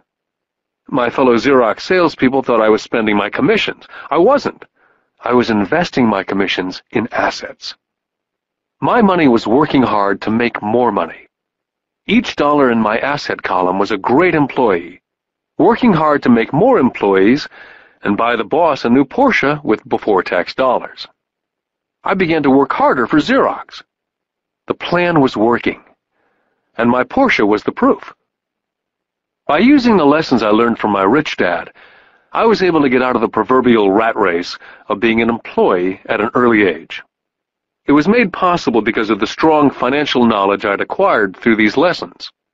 Without this financial knowledge, which I call my financial IQ, my road to financial independence would have been much more difficult. I now teach others through financial seminars in the hope that I may share my knowledge with them.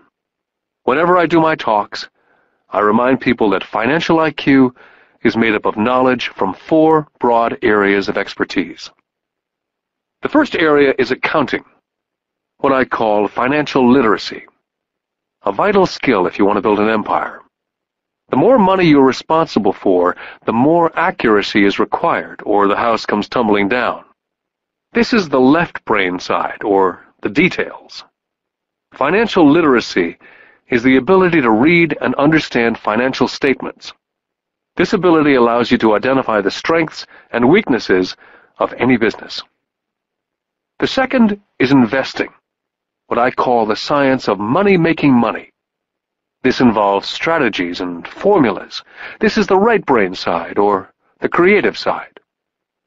Next, you must obtain expertise in understanding markets, the science of supply and demand. There's a need to know the technical aspects of the market, which is emotion-driven. The Tickle Me Elmo doll during Christmas 1996 is a case of technical or emotion-driven market. The other market factor is the fundamental or the economic sense of an investment.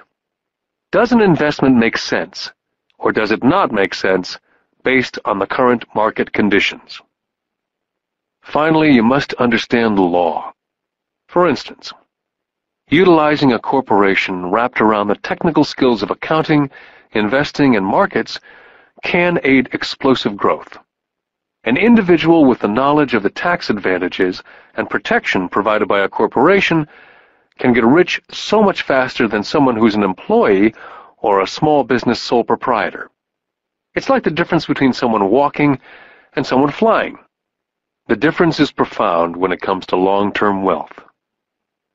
A corporation can do so many things that an individual cannot, like pay for expenses before it pays taxes. That is a whole area of expertise that is so exciting, but not necessary to get into unless you have sizable assets or a business. Employees earn and get taxed, and they try to live on what's left. A corporation earns, spends everything it can, and is taxed on anything that's left. It's one of the biggest legal tax loopholes that the rich use. They're easy to set up and are not expensive if you own investments that are producing good cash flow. For example, by owning your own corporation, car payments, insurance, repairs are company expenses. Most restaurant meals are partial expenses, and on and on. All are paid for legally with pre-tax dollars. Lesson 5. The rich invent money. I've been teaching professionally since 1984. It's been a great experience and rewarding. It's also a disturbing profession, for I've taught thousands of individuals, and I see one thing in common in all of us, myself included. We all have tremendous potential, and we are all blessed with gifts. Yet the one thing that holds all of us back is some degree of self-doubt. It's not so much the lack of technical information that holds us back, but more the lack of self-confidence. Some are more affected than others. Once we leave school, most of us know that it's not as much a matter of college degrees or good grades that count. In the real world, outside of academics, something more than just grades is required. I've heard it called guts, chutzpah, balls, audacity, bravado, cunning, daring, tenacity, and brilliance. This factor, whatever it's labeled, ultimately decides one's future much more than school grades. Inside each of us is one of these brave, brilliant, and daring characters.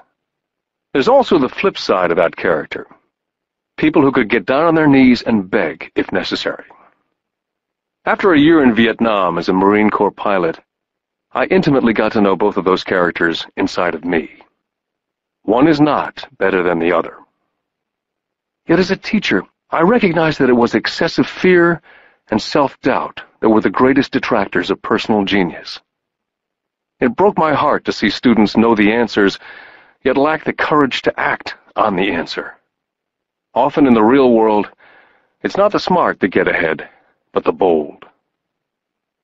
In my personal experience, your financial genius requires both technical knowledge as well as courage.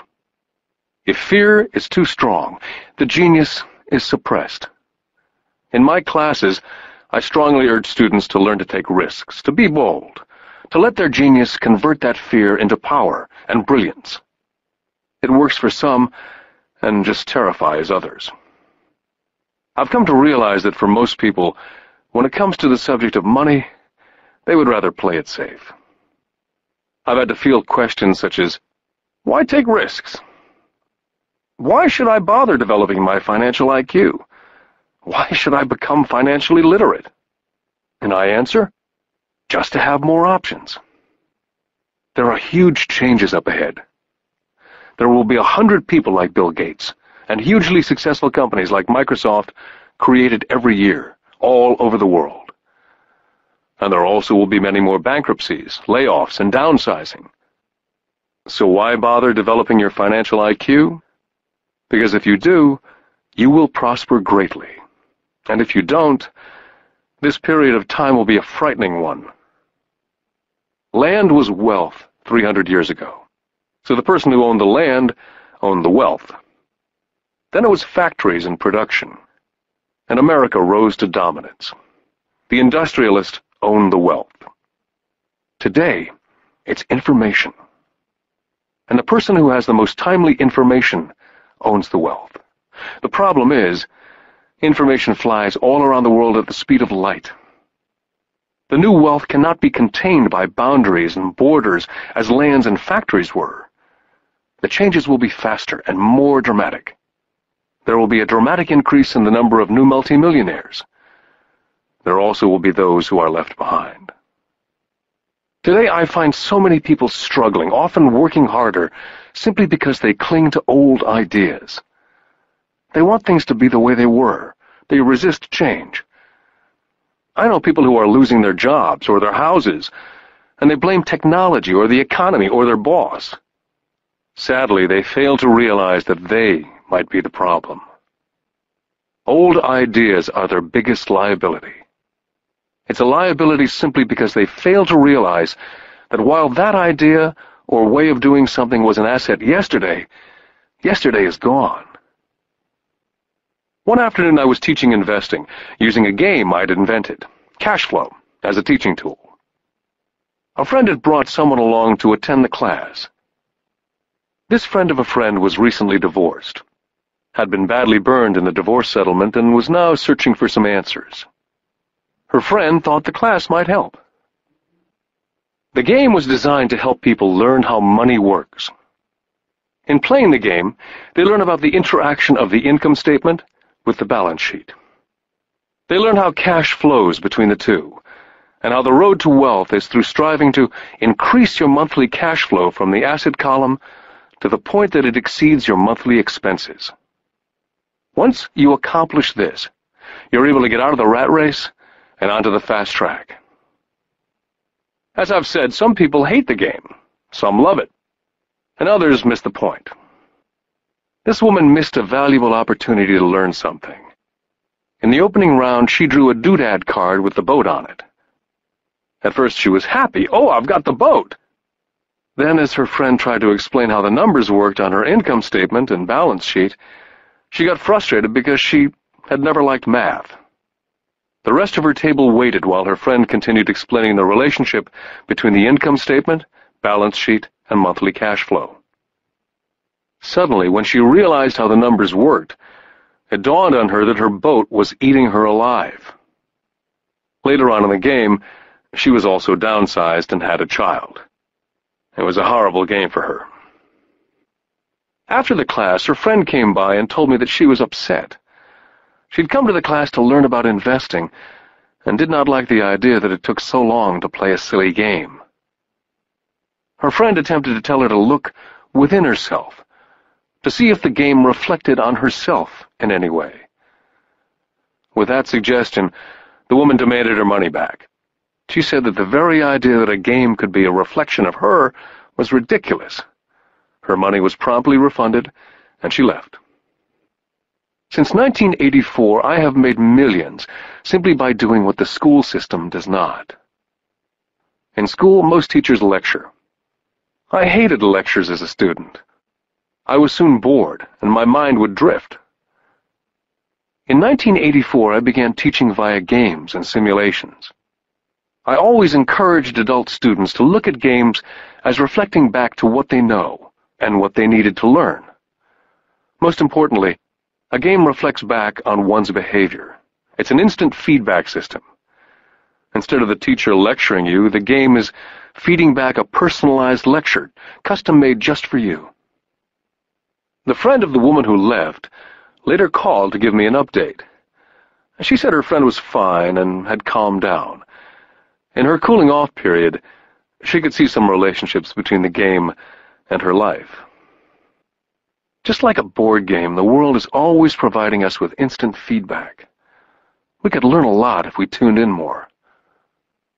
One day, not long ago, I complained to my wife that the cleaners must have shrunk my pants. My wife gently smiled and poked me in the stomach to inform me that the pants had not shrunk. Something else had expanded. Me. The game Cash Flow was designed to give every player personal feedback. The purpose is to give you options. If you draw the boat card and it puts you into debt, the question is, now what can you do? How many different financial options can you come up with? That's the purpose of the game. To teach players to think and create new and various financial options. I've watched this game played by more than 1,000 people. The people who get out of the rat race in the game the quickest are the people who understand numbers and have creative financial minds. They recognize different financial options. People who take the longest are people who aren't familiar with numbers and often do not understand the power of investing. Rich people are often creative and take calculated risks. There have been people playing Cash Flow who gain lots of money in the game, but they don't know what to do with it. Most of them have not been financially successful in real life either. Everyone else seems to be getting ahead of them, even though they have money. And that's true in real life. There are a lot of people who have a lot of money and do not get ahead financially. Limiting your options is the same as hanging on to old ideas. I have a friend from high school who now works at 3 jobs. 20 years ago, he was the richest of all my classmates. When the local sugar plantation closed, the company he worked for went down with the plantation. In his mind, he had but one option, and that was the old option: work hard. The problem was, he couldn't find an equivalent job that recognized his seniority in the old company.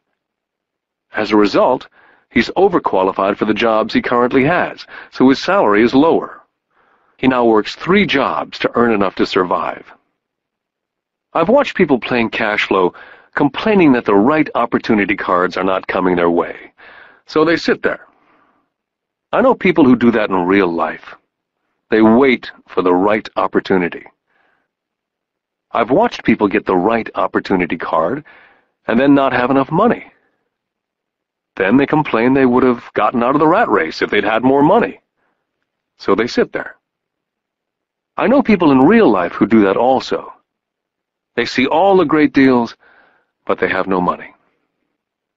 And I have people pull a great opportunity card, read it out loud, and have no idea that it's a great opportunity. They have the money, the time is right, they have the card, but they can't see the opportunity staring at them. They fail to see how it fits into their financial plan for escaping the rat race. And I know more people like that than all the others combined. Most people have an opportunity of a lifetime flash right in front of them, and they fail to see it. A year later, they find out about it after everyone else got rich. Financial intelligence is simply having more options. If the opportunities aren't coming your way, what else can you do to improve your financial position? If an opportunity lands in your lap, and you have no money, and the bank won't talk to you, what else can you do to get the opportunity to work in your favor? If your hunch is wrong, and what you've been counting on doesn't happen, how can you turn a lemon into millions? That is financial intelligence. It's not so much what happens, but how many different financial solutions you can think of to turn a lemon into millions. It's how creative you are in solving financial problems. Most people only know one solution: work hard, save, and borrow. So why would you want to increase your financial intelligence? Because you want to be the kind of person who creates your own luck. You can take whatever happens and make it better. Few people realize that luck is created, just as money is. And if you want to be luckier and create money instead of working hard, then your financial intelligence is important. If you're the kind of person who's waiting for the right thing to happen, you might wait for a long time. It's like waiting for all the traffic lights to be green for 5 miles before starting the trip.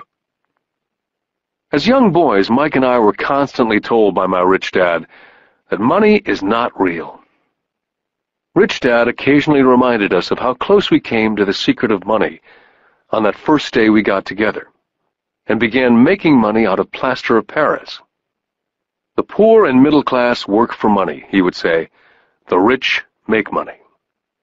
The more real you think money is, the harder you will work for it. If you can grasp the idea that money is not real, you will grow richer faster. What is it? Was a question Mike and I often came back with. What is money if it's not real? What we agree it is, was all Rich Dad would say. The single most powerful asset we all have is our mind. If it's trained well, it can create enormous wealth in what seems to be an instant. I'll give you a simple example of creating money. In the early 1990s, the economy of Phoenix was horrible. I was watching the TV show Good Morning America when a financial planner came on and began forecasting doom and gloom. His advice was to save money. Put $100 away every month, he said, and in 40 years you will be a multimillionaire. Well, putting money away every month is a sound idea. It is one option, the option most people subscribe to. The problem is this: it blinds the person from what's really going on. They miss major opportunities for much more significant growth of their money. The world is passing them by. As I said, the economy was terrible at that time. For investors, this is the perfect market condition. A chunk of my money was in the stock market and in apartment houses. I was short of cash. Because everyone was giving stuff away, I was buying. I was not saving money, I was investing. My wife and I had more than $1 million in cash working in a market that was rising fast. It was the best opportunity to invest. The economy was terrible. I just could not pass up these small deals. Houses that were once $100,000 were now $75,000. But instead of shopping at the local real estate office, I began shopping at the bankruptcy attorney's office or the courthouse steps.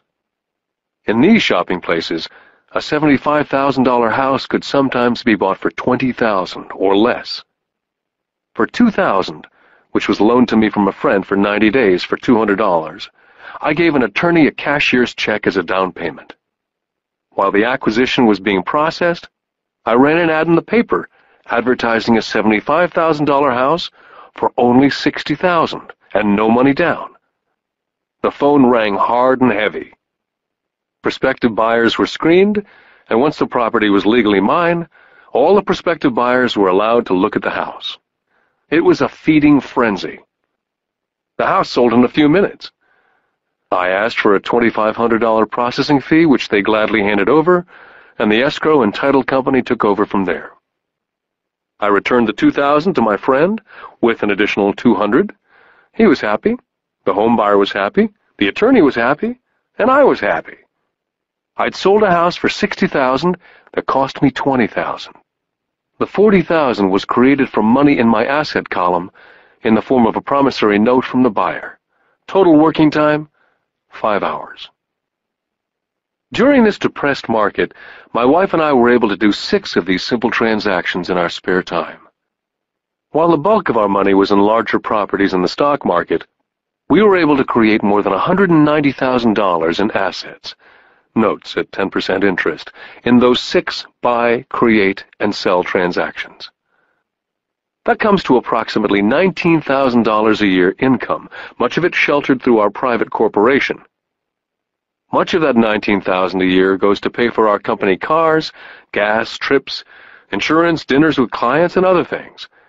By the time the government gets a chance to tax that income, it's been spent on legally allowed pre-tax expenses.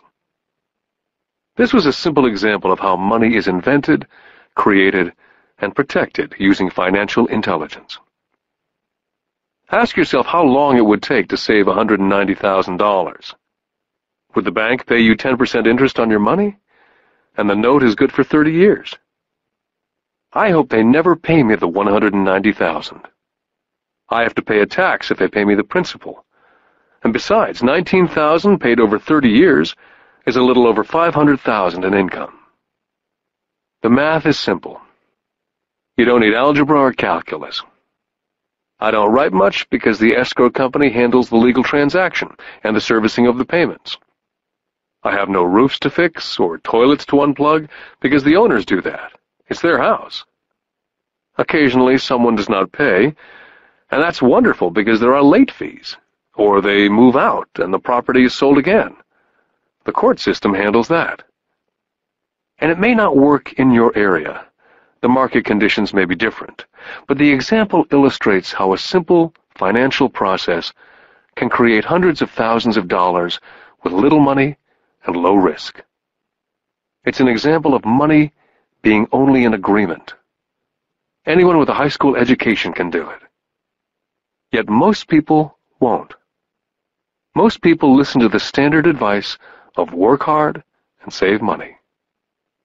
For about 30 hours of work, approximately $190,000 was created in the asset column, and no taxes were paid. Now you may understand why I silently shake my head when I hear parents say, "My child is doing well in school and receiving a good education." It may be good, but is it adequate? I know the above investment strategy is a small one. It's used to illustrate how small can grow into big. My success reflects the importance of a strong financial foundation, which starts with strong financial education. Financial intelligence is made up of these 4 main technical skills. Number 1, financial literacy, the ability to read numbers. Number 2, investment strategies, the science of making money. Number 3, the market, supply and demand. Alexander Graham Bell gave the market what it wanted, and AT&T was born. So did Bill Gates. A $75,000 house offered for $60,000 that cost $20,000 was also the result of seizing an opportunity created by the market. Somebody was buying, and someone was selling. Number 4, the law. The awareness of accounting, corporate, state, and national rules and regulations. I recommend playing within the rules. It's this basic foundation, or the combination of these skills, that's needed to be successful in the pursuit of wealth. Whether it be through the buying of small homes, large apartments, companies, stocks, bonds, mutual funds, precious metals, baseball cards, or the like. Personally, I use 2 main vehicles to achieve financial growth: real estate and small stocks. I use real estate as my foundation. Day in and day out, my properties provide cash flow and occasional spurts of growth in value. The small-cap stocks are used for fast growth. I do not recommend anything that I do. The examples are just that, examples. If the opportunity is too complex, and I do not understand the investment, I don't do it. Simple math and common sense is all that's needed to do well financially.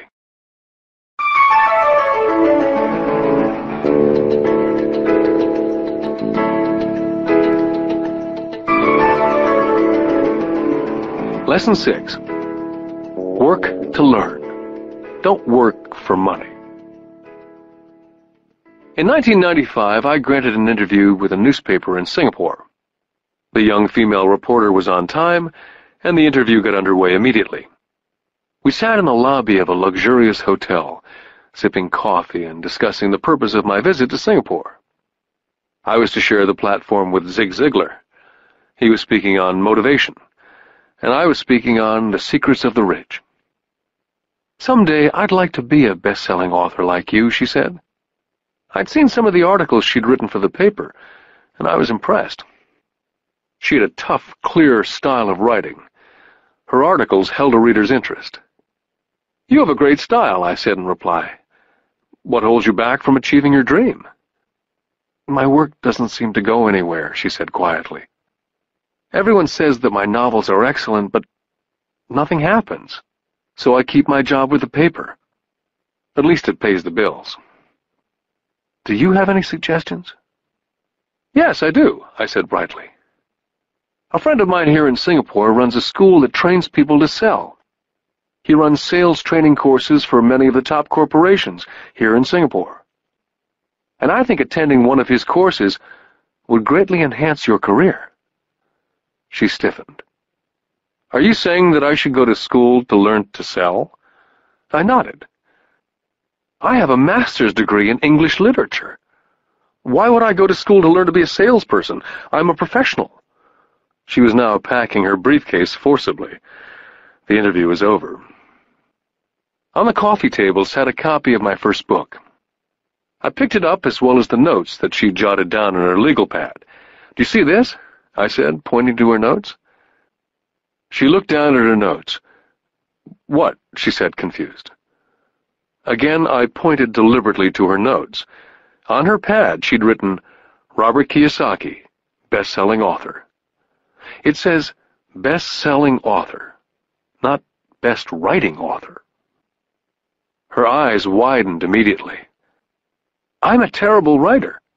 You're a great writer. I went to sales school. You have a master's degree.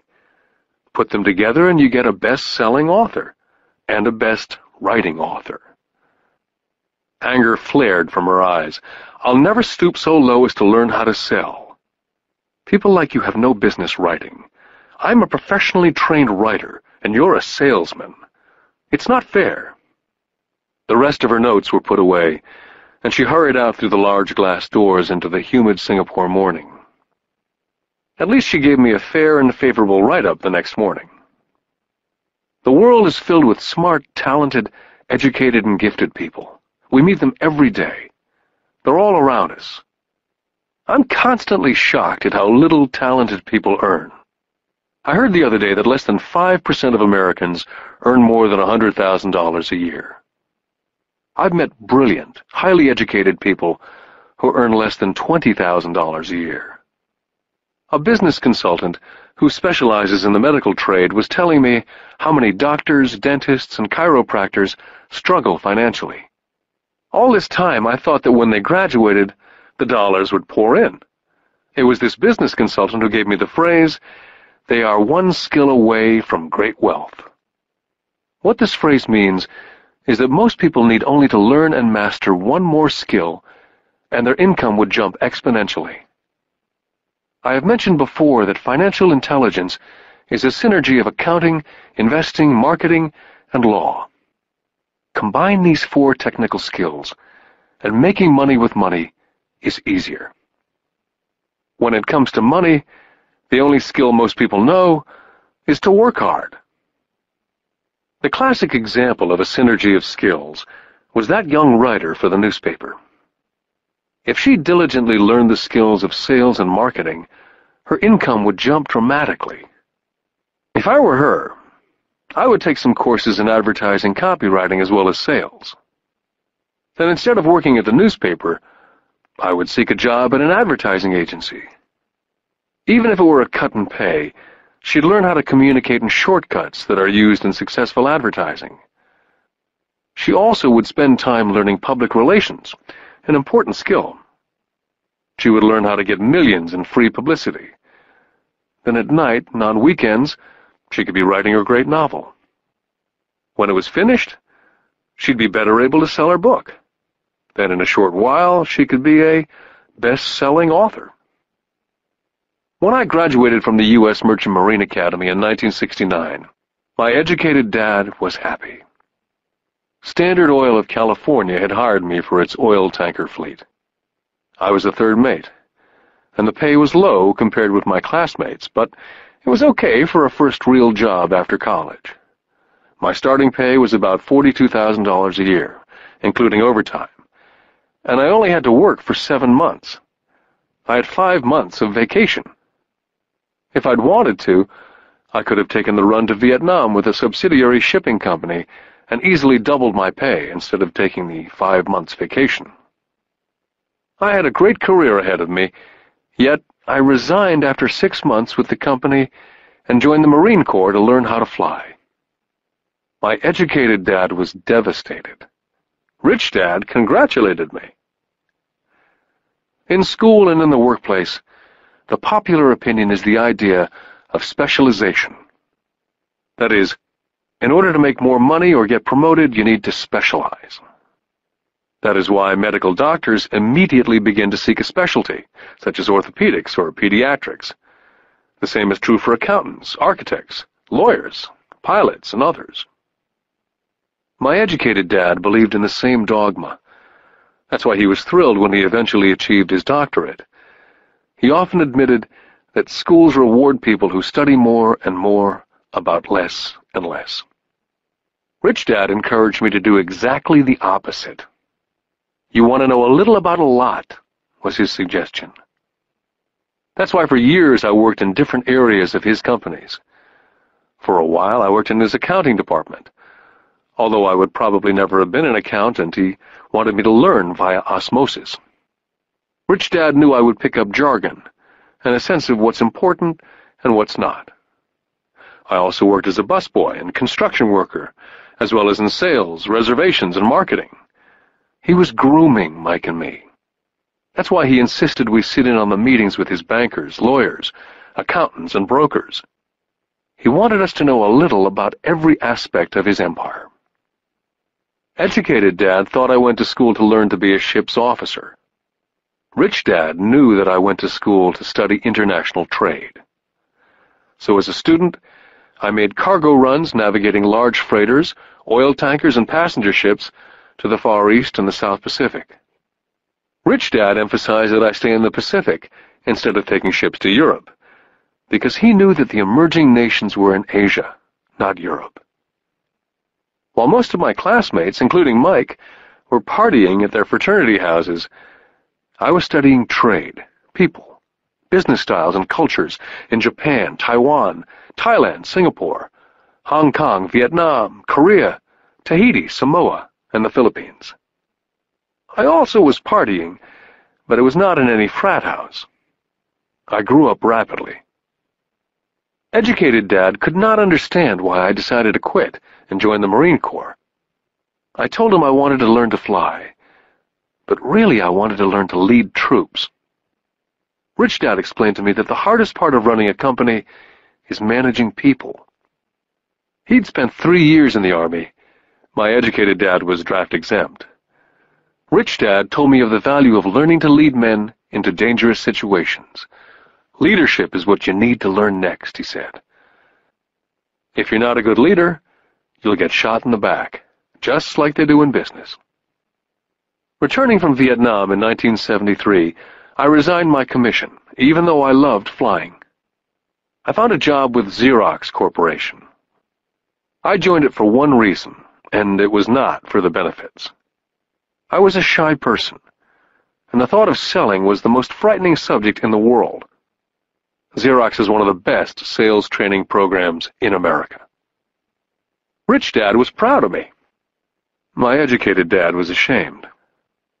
Being an intellectual, he thought that salespeople were below him. I worked with Xerox for 4 years, until I overcame my fear of knocking on doors and being rejected. Once I could consistently be in the top 5 in sales, I again resigned and moved on, leaving behind another great career with an excellent company. In 1977, I formed my first company. Rich Dad had groomed Mike and me to take over companies, so I now had to learn to form them and put them together. My first product, the nylon and Velcro wallet, was manufactured in the Far East and shipped to a warehouse in New York, near where I had gone to school. My formal education was complete, and it was time to test my wings. If I failed, I went broke. Rich Dad thought it best to go broke before 30. You still have time to recover, was his advice. On the eve of my 30th birthday, my first shipment left Korea for New York. Today, I still do business internationally, and as my rich dad encouraged me to do, I keep seeking the emerging nations. Today, my investment company invests in South America, Asia, Norway, and Russia. There's an old cliché that goes, JOB is an acronym for just over broke. And unfortunately, I would say that the saying applies to millions of people. Because school does not think financial intelligence is an intelligence, most workers live within their means. They work and they pay bills. There's another horrible management theory that goes, workers work hard enough to not be fired, and owners pay just enough so that workers won't quit. And if you look at the pay scales of most companies, again I would say there is a degree of truth in that statement. The net result is that most workers never get ahead. They do what they've been taught to do. Get a secure job. Most workers focus on working for pay and benefits that reward them in the short term, but is often disastrous in the long run. Instead, I recommend to young people to seek work for what they will learn more than what they will earn. Look down the road at what skills they want to acquire before choosing a specific profession, and before getting trapped in the rat race. When I speak to adults who want to earn more money, I always recommend the same thing. I suggest taking a long view of their life. Instead of simply working for the money and security, which I admit are important, I suggest they take a second job that will teach them a second skill. Often I recommend joining a network marketing company, also called multi-level marketing, if they want to learn sales skills. Some of these companies have excellent training programs that help people get over their fear of failure and rejection, which are the main reasons people are unsuccessful. Education is more valuable than money in the long run. When I ask the classes I teach, how many of you can cook a better hamburger than McDonald's? Almost all of the students raise their hands. I then ask, so if most of you can cook a better hamburger, how come McDonald's makes more money than you? The answer is obvious. McDonald's is excellent at business systems. The reason so many talented people are poor is because they focus on building a better hamburger and know little to nothing about business systems. A friend of mine in Hawaii is a great artist. He makes a sizable amount of money. One day his mother's attorney called to tell him that she had left him $35,000. That is what was left of her estate after the attorney and the government took their shares. Immediately he saw an opportunity to increase his business by using some of this money to advertise. 2 months later, his first 4-color full-page ad appeared in an expensive magazine that targeted the very rich. The ad ran for 3 months. He received no replies from the ad, and all of his inheritance is now gone. He now wants to sue the magazine for misrepresentation. This is a common case of someone who can build a beautiful hamburger but knows little about business. When I asked him what he'd learned, his only reply was that advertising salespeople are crooks.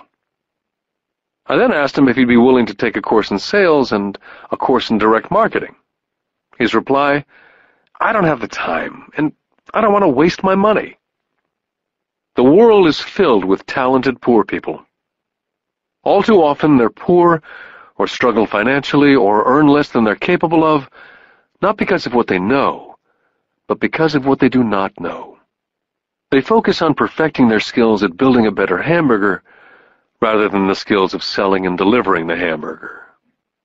Maybe McDonald's does not make the best hamburger, but they are the best at selling and delivering a basic average burger. Poor Dad wanted me to specialize. That was his view on how to be paid more. Rich Dad advised that Mike and I groom ourselves. Many corporations do the same thing. They find a young, bright student out of business school and begin grooming that person to someday take over the company. So these bright young employees do not specialize in one department. They're moved from department to department to learn all the aspects of business systems. The rich often groom their children or the children of others. By doing so, their children gain an overall knowledge of the operations of the business and how the various departments interrelate.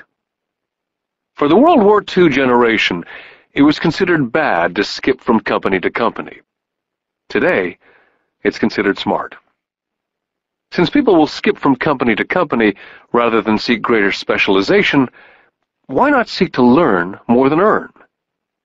In the short term, it may earn you less. In the long term, it will pay off in large dividends. The main management skills needed for success are the management of cash flow, the management of systems, including yourself and time with family, and the management of people. The most important specialized skills are sales and understanding marketing. It's the ability to sell, therefore to communicate to another human being, be it a customer, employee, boss, spouse, or child, that is the base skill of personal success. It is communication skills such as writing, speaking, and negotiating that are crucial to a life of success.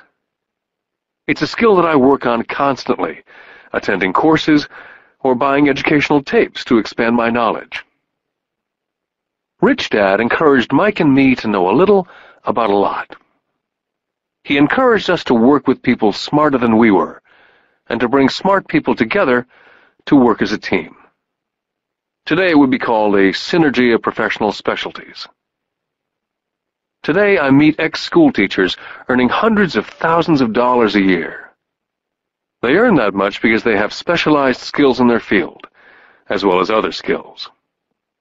They can teach as well as sell and market. I know of no other skills to be more important than selling as well as marketing. The skills of selling and marketing are difficult for most people, primarily due to their fear of rejection. The better you are at communicating, negotiating, and handling your fear of rejection, the easier life is. Just as I advised that newspaper writer who wanted to become a best-selling author, I advise anyone else today. Being technically specialized has its strengths as well as its weaknesses. I have friends who are geniuses, but they cannot communicate effectively with other human beings. And as a result, their earnings are pitiful. I advise them to just spend a year learning to sell. And even if they earn nothing, their communication skills will improve. And that is priceless. Getting started. I wish I could say acquiring wealth was easy for me, but it wasn't. So in response to the question, how do I start, I offer the thought process I go through on a day-by-day basis. It really is easy to find great deals. I promise you that. It's just like riding a bike. After a little wobbling, it's a piece of cake. But when it comes to money, it's the determination to get through the wobbling that's a personal thing. To find million-dollar deals of a lifetime requires us to call on our financial genius. I believe that each of us has a financial genius within us. The problem is, our financial genius lies asleep, waiting to be called upon. It lies asleep because our culture has educated us into believing that the love of money is the root of all evil. It's encouraged us to learn a profession so we can work for money, but failed to teach us how to have money work for us. It taught us not to worry about our financial future. Our company or the government would take care of us when our working days are over. However, it's our children, educated in the same school system, who will end up paying for it. The message is still to work hard, earn money, and spend it. And when we run short, we can always borrow more. Unfortunately, 90% of the Western world subscribes to the above dogma simply because it's easier to find a job and work for money. If you're not one of the masses, I offer you the following 10 steps to awaken your financial genius. I simply offer you the steps I have personally followed. If you want to follow some of them, great. If you don't, make up your own. Your financial genius is smart enough to develop its own list. Step number 1. I need a reason greater than reality. If you ask most people if they would like to be rich or financially free, they would say yes. But then reality sets in. The road seems too long with too many hills to climb. It's easier just to work for money and hand the excess over to your broker. A reason, or a purpose, is a combination of wants and don't wants. When people ask me what my reason for wanting to be rich is, it's a combination of deep emotional wants and don't wants. I will list a few. First, the don't wants, for they create the wants. I don't want to work all my life. I don't want what my parents aspired for, which was job security and a house in the suburbs. I don't like being an employee. Now the wants. I want to be free to travel the world and live in a lifestyle I love. I want to be young when I do this. I want to simply be free. I want control over my time and my life. I want money to work for me. Those are deep-seated emotional reasons. What are yours? As I said, I wish I could say it was easy. It wasn't. But it wasn't hard either. But without a strong reason or purpose, anything in life is hard. Step number 2. I choose daily. The power of choice. That is the main reason people want to live in a free country. We want the power to choose. Financially, with every dollar we get in our hands, we hold the power to choose our future to be rich, poor, or middle class. Our spending habits reflect who we are. Poor people simply have poor spending habits. Most people choose not to be rich. For 90% of the population, being rich is too much of a hassle. So they invent sayings that go, "I'm not interested in money," or "I'll never be rich," or "I don't have to worry, I'm still young," or "When I make some money, then I'll think about my future," or "My husband, wife handles the finances." The problem with those statements is they rob the person who chooses to think such thoughts of two things. One is time, which is your most precious asset, and 2 is learning. Just because you have no money, it shouldn't be an excuse to not learn. But that is a choice we all make daily.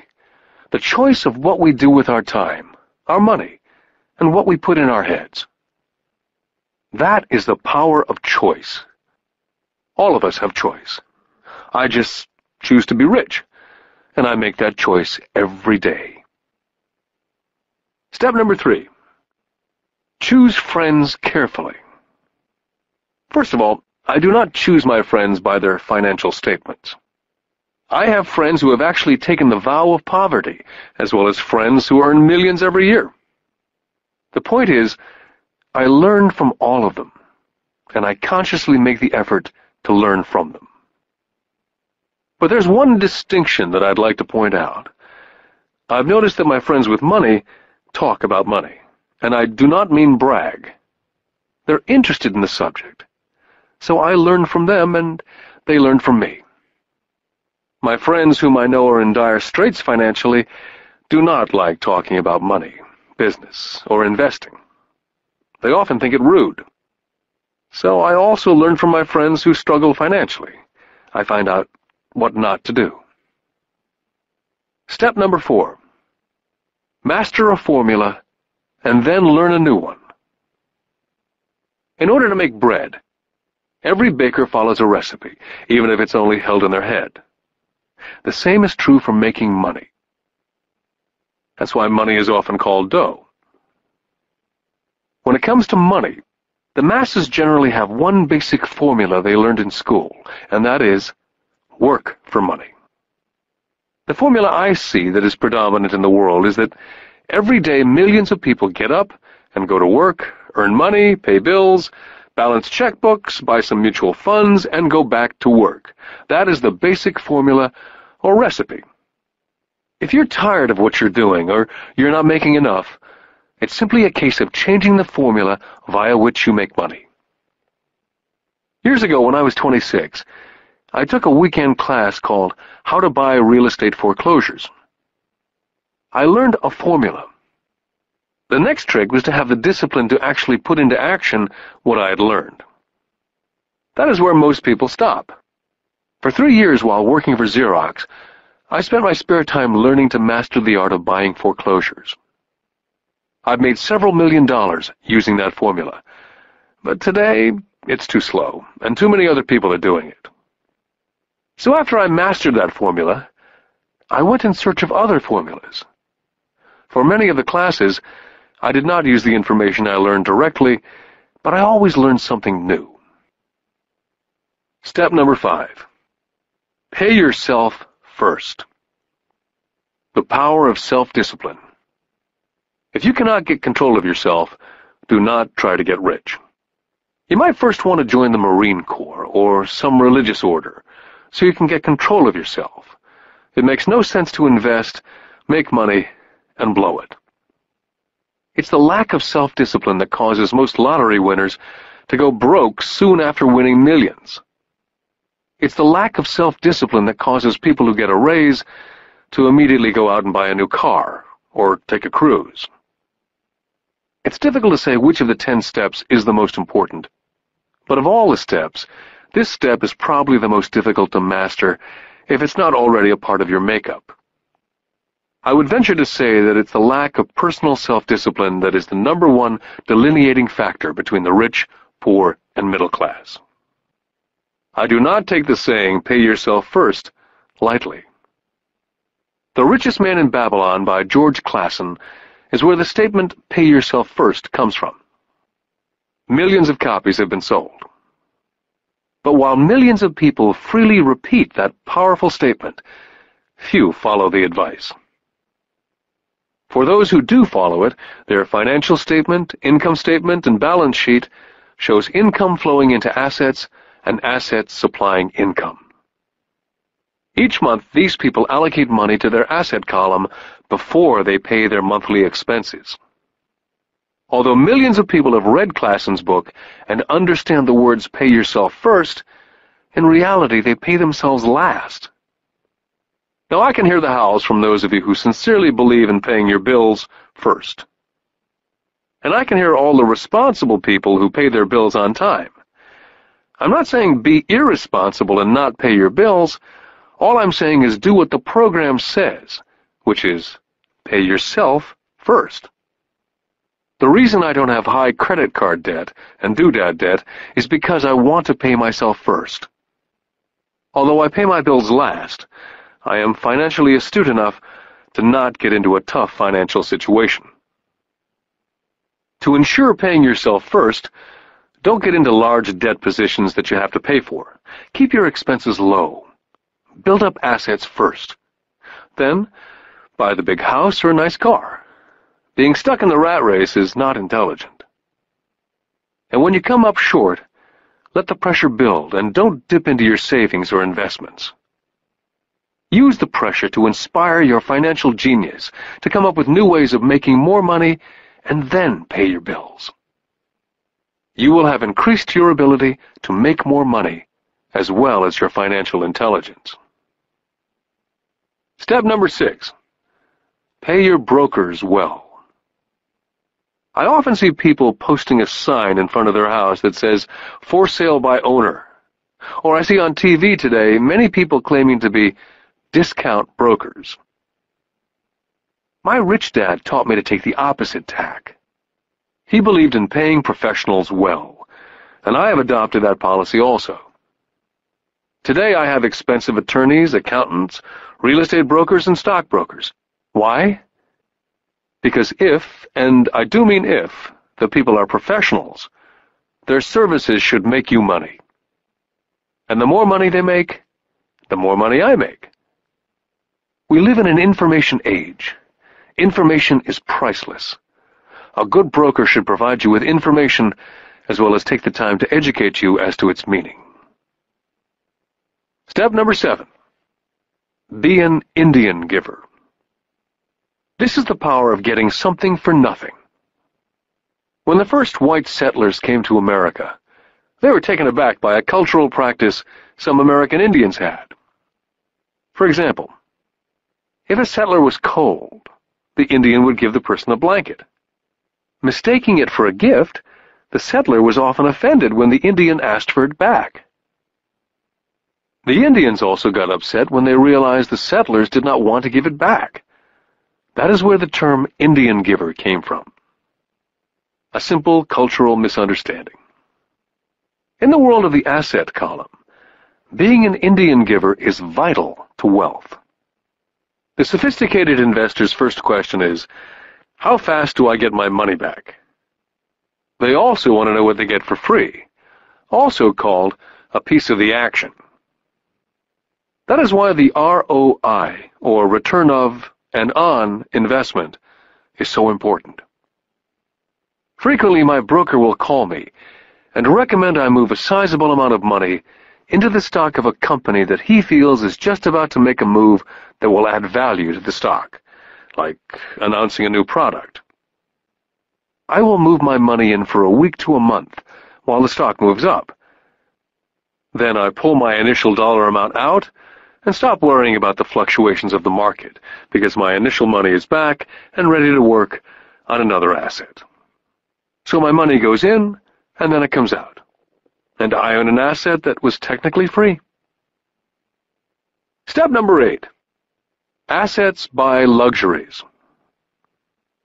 As I said in the section, Pay Yourself First, if a person cannot master the power of self-discipline, it's best not to try to get rich. For while the process of developing cash flow from an asset column, in theory, is easy, it's the mental fortitude of directing money that's hard. Due to external temptations, it's much easier in today's consumer world to simply blow it out of the expense column. Because of weak mental fortitude, that money flows into the paths of least resistance. That is the cause of poverty and financial struggle. I love my luxuries as much as anyone else. The difference is, some people buy their luxuries on credit. It's the keep up with the Joneses trap. I use the income from my assets to buy my luxuries. When I wanted to buy a Porsche, the easy road would have been to call my banker and get a loan. Instead of choosing to focus in the liability column, I chose to focus in the asset column. As a habit, I used my desire to consume to inspire and motivate my financial genius to invest. Too often today, we focus on borrowing money to get the things we want, instead of focusing on creating money. One is easier in the short term, but harder in the long term. It's a bad habit that we as individuals and as a nation have gotten into. Remember, the easy road often becomes hard, and the hard road often becomes easy. The earlier you can train yourself and those you love to be masters of money, the better. Money is a powerful force. Unfortunately, people use the power of money against them. If your financial intelligence is low, money will run all over you. It will be smarter than you. If money is smarter than you will work for it all your life. Step number 9. The need for heroes. When I was a kid, I greatly admired Willie Mays, Hank Aaron, Yogi Berra. They were my heroes. As a kid playing Little League, I wanted to be just like them. I treasured their baseball cards. I wanted to know everything about them. I knew the stats, the RBI, the ERAs, their batting averages, how much they got paid, and how they came up from the minors. I wanted to know everything, because I wanted to be just like them. Every time, as a 9 or 10-year-old kid, when I stepped up to bat or played first base or catcher, it wasn't me. I was Yogi or Hank. It's one of the most powerful ways we learn that we often lose as adults. We lose our heroes. We lose our naivete. I have new heroes as I grow older. I have golf heroes such as Peter Jacobsen, Fred Couples, and Tiger Woods. I copy their swings and do my best to read everything I can about them. I also have heroes such as Donald Trump, Warren Buffett, Peter Lynch, George Soros, and Jim Rogers. In my older years, I know their stats, just like I knew the ERAs and RBI of my baseball heroes. I follow what Warren Buffett invests in, and read anything I can about his point of view on the market. I read Peter Lynch's book to understand how he chooses stocks. And I read about Donald Trump, trying to find out how he negotiates and puts deals together. Just as I was not me when I was up to bat, when I'm in the market or I'm negotiating a deal, I am subconsciously acting with the bravado of Trump. Or when analyzing a trend, I look at it as though Peter Lynch were doing it. By having heroes, we tap into a tremendous source of raw genius. But heroes do more than simply inspire us. Heroes make things look easy. It's the making it look easy that convinces us to want to be just like them. If they can do it, so can I. Step number 10. Teach and you shall receive. Both of my dads were teachers. My rich dad taught me a lesson I've carried all my life, and that was the necessity of being charitable or giving. My educated dad gave a lot by the way of time and knowledge, but almost never gave money. As I said, he usually said that he would give when he had some extra money. Of course, there was rarely any extra. My rich dad gave money as well as education. He believed firmly in tithing. If you want something, you first need to give, he would always say.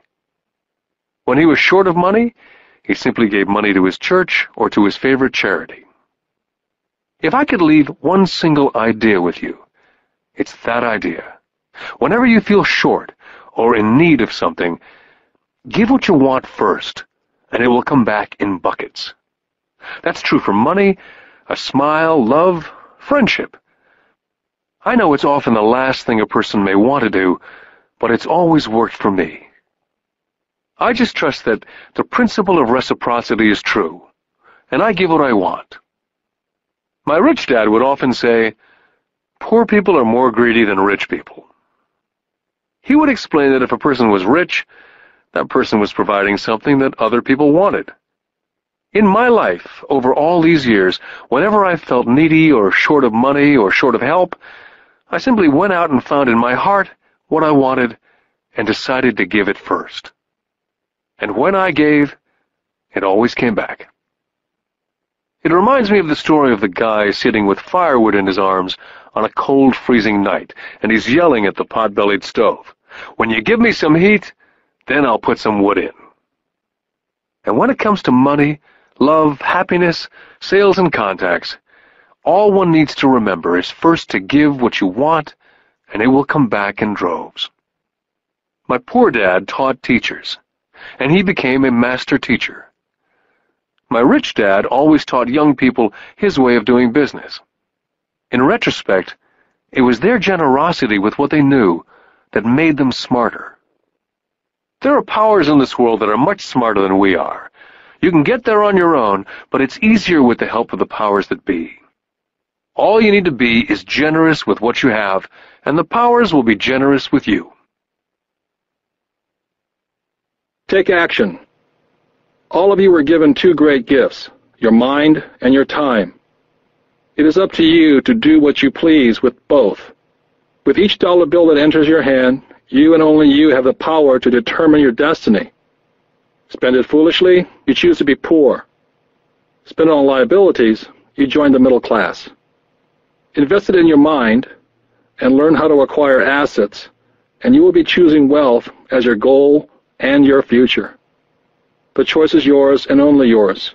With every day, with every dollar, you decide to be rich, poor, or middle class. Choose to share this knowledge with your children, and you choose to prepare them for the world that awaits. No one else will. You and your children's future will be determined by choices you make today, not tomorrow. This has been a Time Warner Audiobooks production of Rich Dad, Poor Dad, written by Robert Kiyosaki with Sharon L. Lecter, CPA, and read by Stephen Hoy, featuring an introduction by Robert Kiyosaki. Executive producer, Maya Thomas. Produced and directed by John Brunette. Text abridged by John Whitman. Text edited by William Whittington. Production coordinated by Daniel Metcalf.